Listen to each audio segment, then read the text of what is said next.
ವೀಕ್ಷಕರೇ ನಮಸ್ಕಾರ. ತ್ರಿಷಾ ಕ್ಲಾಸಸ್ ವಿಶೇಷ ಕಾರ್ಯಕ್ರಮಕ್ಕೆ ಸ್ವಾಗತ. ಹೌದು, ತ್ರಿಷಾ ಕ್ಲಾಸಸ್ ಬಗ್ಗೆ ಯಾಕಂದರೆ ನಾವೀಗ ನೋಡ್ತಾ ಇದ್ದೇವೆ, ಕಳೆದ ಒಂದು 15 ದಿನಗಳ ಅಂತರದಲ್ಲಿ ತ್ರಿಷಾ ಕ್ಲಾಸಸ್ನ ವಿದ್ಯಾರ್ಥಿಗಳು ತ್ರಿಷಾ ಕ್ಲಾಸಸ್ನ ಪ್ರಮುಖರು ನಮ್ಮ ಜೊತೆ ಬಂದು ಮಾತಾಡ್ತಾನೆ ಇದ್ದಾರೆ. ಅಂದರೆ ತ್ರಿಷಾ ಇದು CA ಮತ್ತು CS ಫಲಿತಾಂಶದ ಸಮಯ. ಆದ್ದರಿಂದ ಪದೇ ಪದೇ ತ್ರಿಷಾ ಕ್ಲಾಸ್ ಬರಲೇಬೇಕಾಗ್ತದೆ, ಯಾಕಂದರೆ ಅಷ್ಟು ದೊಡ್ಡ ಸಾಧನೆಯರು ಪದೇ ಪದೇ ಮಾಡ್ತಾ ಇದ್ದಾರೆ. ಸೊ ಅದೇ ಪದೇ ಪದೇ ನಾವು ಕರೆದವರನ್ನು ಮಾತಾಡುವ ಹಂತಕ್ಕೆ ಹೋಗ್ತಾ ಇದ್ದೇವೆ. ಸೊ ಇವತ್ತು ಕೂಡ ವಿಶೇಷ CA ಇಂಟರ್ಮಿಡಿಯೇಟ್ ಪರೀಕ್ಷೆಯಲ್ಲಿ, ಅಂದರೆ CA ಎರಡನೇ ಹಂತದ ಪರೀಕ್ಷೆ, ಈ ಪರೀಕ್ಷೆಯಲ್ಲಿ ವಿಶೇಷ ಸಾಧನೆ ಮಾಡಿದ 2 ವಿದ್ಯಾರ್ಥಿಗಳು ನಮ್ಮ ಜೊತೆಯಲ್ಲಿದ್ದಾರೆ. ಅದರ ಜೊತೆಯಲ್ಲಿ ಚಂದನ್ ರಾವ್, ಇವರು ತ್ರಿಷಾ ಕ್ಲಾಸಸ್ನ ಮಂಗಳೂರಿನ ಪ್ರಮುಖ, ಇವರು ಕೂಡ ನಮ್ಮ ಜೊತೆಯಲ್ಲಿದ್ದಾರೆ. ನಿಮಗೆ ಕಾರ್ಯಕ್ರಮಕ್ಕೆ ಸ್ವಾಗತ ಮಾಡ್ತಾ ಇದ್ದೇನೆ. ಹಾಗೆ ಮತ್ತು ಇಬ್ಬರು ವಿದ್ಯಾರ್ಥಿಗಳ ಪರಿಚಯ ಮಾಡ್ತಾ ಇದ್ದೇನೆ. ಸಹನಾ SG, ನಿಮಗೆ ಕಾರ್ಯಕ್ರಮಕ್ಕೆ ಸ್ವಾಗತ. ಹಾಗೆ ಶ್ರೀಲತಾ ಕಾಮತ್, ನಿಮಗೂ ಕೂಡ ಕಾರ್ಯಕ್ರಮಕ್ಕೆ ಸ್ವಾಗತ ಮಾಡ್ತಾ ಇದ್ದೇನೆ. ಸರ್, ಚಂದನ್ ಅವರೇ, ನಾವು ಅವರು ವಿದ್ಯಾರ್ಥಿಗಳ ಸಾಧನೆ ಬಗ್ಗೆ ಮಾತಾಡಬೇಕಾಗಿದೆ. ಅದಕ್ಕಿಂತ ಮೊದಲು ಒಂದು ಪ್ರಶ್ನೆ ನಿಮಗೆ ಕೇಳ್ತಾ ಇರೋದು, ಈ ತ್ರಿಷಾ ಕ್ಲಾಸಸ್ಗೆ ವಿದ್ಯಾರ್ಥಿಗಳು ಸೇರ್ತಾರಲ್ಲ, ಬಂದು ನಿಮಗೆ ಮೊದಲು ಏನು ಕೇಳ್ತಾರೆ ಅಂತ? ಬಂದು ಫಸ್ಟಿಗೆ ಮಕ್ಕಳು ಏನು ಮಾಡ್ತಾರೆ ಅಂತ ಹೇಳಿದರೆ, ಈಗ ಬೇಸಿಕ್ಲಿ ಇವರು CA ಲೆವೆಲ್ ಫಸ್ಟಿಂದ ನಮ್ಮೊಟ್ಟಿಗೆ ಇದ್ದಾರೆ. ಅಂದರೆ PUC ಕಂಪ್ಲೀಟ್ ಆಗಿ ಅಥವಾ ಡಿಗ್ರಿ ಫಸ್ಟ್ ಇಯರಲ್ಲಿರುವಾಗ CA CPT ಮಾಡಿದಾಗ ನಮ್ಗೆ ಕೇಳ್ತಾರೆ, ಸರ್ CA ಮಾಡಬೇಕು, ಹೇಗೆ ನಮ್ಗೆ ಕಂಪ್ಲೀಟ್ ಕೌನ್ಸಿಲಿಂಗ್ ಡೀಟೇಲ್ಸಲ್ಲಿ ಹೇಳುವಾಗ ನಾವು ಕಂಪ್ಲೀಟ್ ಡೀಟೇಲ್ಸ್ ಹೇಳ್ತೇವೆ. ಹೀಗೆ ನಿಮ್ಮ ಜರ್ನಿ ಸ್ಟಾರ್ಟ್ ಆಗುತ್ತೆ, ಫಸ್ಟ್ ಲೆವೆಲ್ ಹೀಗೆ ಎಲ್ಲ ಎಕ್ಸಾಮ್ಸ್ ಇರುತ್ತೆ, ಹೇಗೆಲ್ಲ ಬರೀಬೇಕಾಗ್ತದೆ, ಯಾವುದೆಲ್ಲ ಹಂತ ಇರುತ್ತೆ. ಫಸ್ಟ್ ಲೆವೆಲನ್ನು ಫಸ್ಟ್ ಅಟೆಂಪ್ಟಲ್ಲೇ ಕ್ಲಿಯರ್ ಮಾಡ್ಬೋದು, ಹಾಗೂ ಸೆಕೆಂಡ್ ಲೆವೆಲನ್ನು ಫಸ್ಟ್ ಅಟೆಂಪ್ಟಲ್ಲೇ ಕ್ಲಿಯರ್ ಮಾಡ್ಬೋದು. ಹೀಗೆಲ್ಲ ಪ್ರಿಪೇರ್ ಮಾಡಬೇಕು ಅಂತ ಹೇಳಿ ನಾವು ಹೇಳ್ತೇವೆ. ಹಾಗೆ ಹೇಳುವಾಗ ಮಕ್ಕಳೆಲ್ಲ ಒಂದು ಹುರಿದುಂಬಿಸಿ ಅವರು ಒಂದು ಸ್ವಲ್ಪ ಚಾಂಪಿಯನ್ ಹಾಗೆ ಆಗಿ ಅವರು ಮೊದಲ ಹಂತದಲ್ಲಿ ಅವರು ಅಂದರೆ ಎಕ್ಸಾಮ್ ಕೂತ್ಕೊಳ್ಳೋ ಮೊದಲು, ಅಂದರೆ ಕ್ಲಾಸಿಗೆ ಬರುವ ಮೊದಲೇ ಅವರು ಎಕ್ಸಾಮ್ ಪಾಸ್ ಮಾಡುವ ಹಂತಕ್ಕೆ ಅವರನ್ನು ಕೊಂಡೊಯ್ತೀರಿ. ಯಾಕಂದ್ರೆ ನಾವು ಆ ಕಾನ್ಫಿಡೆನ್ಸ್ ನಮ್ಮಲ್ಲಿದೆ. ಯಾಕಂದ್ರೆ ನೀವು ಹೇಳಿದಾಗೆ 15 ದಿವಸದಿಂದ ನಾವು ಪದೇ ಪದೇ ಬರೋದು ಯಾಕೆ ಅಂತ ಹೇಳಿದ್ರೆ, ಆ ಕಾನ್ಫಿಡೆನ್ಸ್ ನಮ್ಮಲ್ಲಿದೆ, ನಮ್ಮ ಫ್ಯಾಕಲ್ಟಿ ಮೇಲಿದೆ ನಮಗೆ. ಸೊ ನಮ್ಮ ಸ್ಟೂಡೆಂಟ್ಸ್ ಹಾಗೆ ನಮಗೆ ಯಾವತ್ತೂ ಲೆಟ್ ಡೌನ್ ಮಾಡೋದಿಲ್ಲ ಅಂತ ಹೇಳಿ ನಮ್ಗೆ ಗೊತ್ತು. ಸೊ ಅದಕ್ಕೆ ಹಾಗೆ ಇವ್ರು ಇಬ್ಬರು, ನಾನು ಏನು ಖುಷಿ ಪಡ್ಲಿಕ್ಕೆ ಹೇಳ್ತೇನೆ ಅಂತ ಹೇಳಿದ್ರೆ, ಅವರು ಫಸ್ಟ್ ಲೆವೆಲ್ ಫಸ್ಟ್ ಶಾರ್ಟಲ್ಲಿ ಕ್ಲಿಯರ್ ಆಗಿದ್ದಾರೆ, ಸೆಕೆಂಡ್ ಲೆವೆಲ್ 2 ಪೇಪರ್ 2 ಗ್ರೂಪನ್ನು 2 ಫಸ್ಟ್ ಶಾರ್ಟಲ್ಲಿ ಕ್ಲಿಯರ್ ಆಗಿದೆ. ಸೊ ಹಾಗಿರುವಾಗ ತುಂಬಾ ಸಂತೋಷದಲ್ಲಿ ನಾವು ಈ ಕಾರ್ಯಕ್ರಮ ಮಾಡಬೇಕು ಅಂತ ಹೇಳಿ ನಿಮ್ಮ ಹತ್ರ ಬರ್ತೇನೆ. ಮತ್ತು ಇವ್ರ ಯಾಕಂದ್ರೆ ಇವರು ಫಸ್ಟ್ ಶಾರ್ಟ್, ಸೆಕೆಂಡ್ ಶಾರ್ಟ್ ಅಂತ, ಈ ಶಾರ್ಟ್ಗಳು ಏನು ಅಂತ ನಮಗೆ ಕ್ಲಿಯರ್ ಆಗಿದೆ. Absolutely correct. ಈಗ ಕ್ರಿಕೆಟ್ ಸೀಸನ್, ಅದಕ್ಕೆ ಶಾರ್ಟ್ ಬಗ್ಗೆ ಹೇಳ್ತಾ ಇದ್ದೇನೆ. ಈಗ ಏನು ಅಂತ ಹೇಳಿದ್ರೆ, CA CPT ಅಂತ ಎಕ್ಸಾಮ್ ಇದೆ, ಅಂದ್ರೆ ಅದು ಫಸ್ಟ್ ಹಂತ ಮುಂಚೆ. ಈಗ CA ಫೌಂಡೇಶನ್ ಆಗಿದೆ ಅದು. ಸೊ CA CPT 200 ಮಾರ್ಕಲ್ಲಿ ಇವರು ಇಬ್ಬರು ಆ ಎಕ್ಸಾಮ್ ಬರೆಯುವಾಗ ತುಂಬ ವಿದ್ಯಾರ್ಥಿಗಳು ಏನಾಗುತ್ತೆ ಅಂತ ಹೇಳಿದ್ರೆ, ಅದು ಫಸ್ಟ್ ಅಟೆಂಪ್ಟಲ್ಲಿ ಕ್ಲಿಯರ್ ಆಗೋದಿಲ್ಲ. ಆದರೆ ಇವರು 2 ಸ್ಟೂಡೆಂಟ್ಸ್ ಅವರು CA CPT ಎಕ್ಸಾಮ್ ಅಂತ ಬರುವಾಗ ಆ ಇಬ್ಬರು ಫಸ್ಟ್ ಅಟೆಂಪ್ಟಲ್ಲೇ ಕ್ಲಿಯರ್ ಆಗಿದ್ದಾರೆ. ಅದು ಕೂಡ ಹೇಗೆ ಅಂತ ಹೇಳಿದ್ರೆ 150 ಮಾರ್ಕ್ಸ್ಗಿಂತ ಜಾಸ್ತಿಯೇ ಹೊರತು ಕ್ಲಿಯರ್ ಆಗಿದೆ 200 ಮಾರ್ಕಲ್ಲಿ. ಸೊ ಹಾಗಿರುವಾಗ ಆ ಕಾನ್ಫಿಡೆನ್ಸ್ ಇಟ್ಕೊಂಡು ಅವರು ಸೆಕೆಂಡ್ ಲೆವೆಲ್ಗೆ ಬಂದಿದ್ದಾರೆ. ಸೊ ಸೆಕೆಂಡ್ ಲೆವೆಲ್ ಬರುವಾಗ 2 ಗ್ರೂಪ್, ಅಂದರೆ ಫಸ್ಟ್ ಗ್ರೂಪಲ್ಲಿ 4 ಪೇಪರ್, ಸೆಕೆಂಡ್ ಗ್ರೂಪಲ್ಲಿ 4 ಪೇಪರ್. ಅಂದ್ರೆ ಎರಡನೇ ನಾವು ಇಂಟರ್ಮೀಡಿಯೇಟ್ ಅಂತ ಹೇಳ್ತಾರೆ. ಅದರಲ್ಲಿ 2 ಗ್ರೂಪ್ಗಳು ಇರ್ತವೆ. ಕರೆಕ್ಟ್. 2 ಗ್ರೂಪ್ಗಳಲ್ಲಿ 4 ತುಂಬಾ ವಿದ್ಯಾರ್ಥಿಗಳು ಫಸ್ಟ್ ಗ್ರೂಪ್ ಮಾತ್ರ ಬರೀತಾರೆ, ತುಂಬಾ ವಿದ್ಯಾರ್ಥಿಗಳು ಬೇಡ ಸರ್ ನಾವು ಸೆಕೆಂಡ್ ಗ್ರೂಪ್ ಮಾತ್ರ ಬರೀತೇವೆ. ಅಂದ್ರೆ ಅಷ್ಟನ್ನು ನಾವು ತಲೆಗೆ ತುಂಬಿಕೊಳ್ಳಿಕ್ಕೆ ಸಾಧ್ಯ ಆಗೋದಿಲ್ಲ ಅಂತ ಕೆಲವು ವಿದ್ಯಾರ್ಥಿಗಳು ಅನ್ಕೊಂಡಿರ್ತಾರೆ. ಅಬ್ಸಲ್ಯೂಟ್ಲಿ. ಸೊ ಅಂತಹ ವಿದ್ಯಾರ್ಥಿಗಳನ್ನು ಮೀರಿ ಇಬ್ಬರು ನಿಂತ್ಕೊಂಡಿದ್ದಾರೆ. ಎಕ್ಸಾಕ್ಟ್ಲಿ. ಅಂದ್ರೆ ಹೇಗಾಗಿದೆ ಅಂತ ಹೇಳಿದ್ರೆ, 2 ಗ್ರೂಪ್ ಅನ್ನ ಒಂದೇ ಅಟೆಂಪ್ಟ್ ಅಲ್ಲಿ ಬರೆದು ಕ್ಲಿಯರ್ ಆಗಿದ್ದಾರೆ ಅಂತ ಹೇಳಿದ್ರೆ ಇದು ಒಂದು ದೊಡ್ಡ ಸಾಧನೆ. ಸೊ ಇಂಥ ಬಹಳಷ್ಟು ಎಷ್ಟು ವಿದ್ಯಾರ್ಥಿಗಳು ನಿಮ್ಮ ಜೊತೆಯಲ್ಲಿ ಇರಬಹುದು ಅಂತ? ತುಂಬಾ ವಿದ್ಯಾರ್ಥಿಗಳು ಹಂಗಂದ್ರೆ ಒಳ್ಳೆ ರಿಸಲ್ಟ್ಸ್ ಈ ಸಲ ಫ್ಯಾಂಟಾಸ್ಟಿಕ್ ರಿಸಲ್ಟ್ ಬಂದಿದೆ. 168 ಮಕ್ಕಳು ಕ್ಲಿಯರ್ ಆಗಿದ್ದಾರೆ ಈ ಸಲ.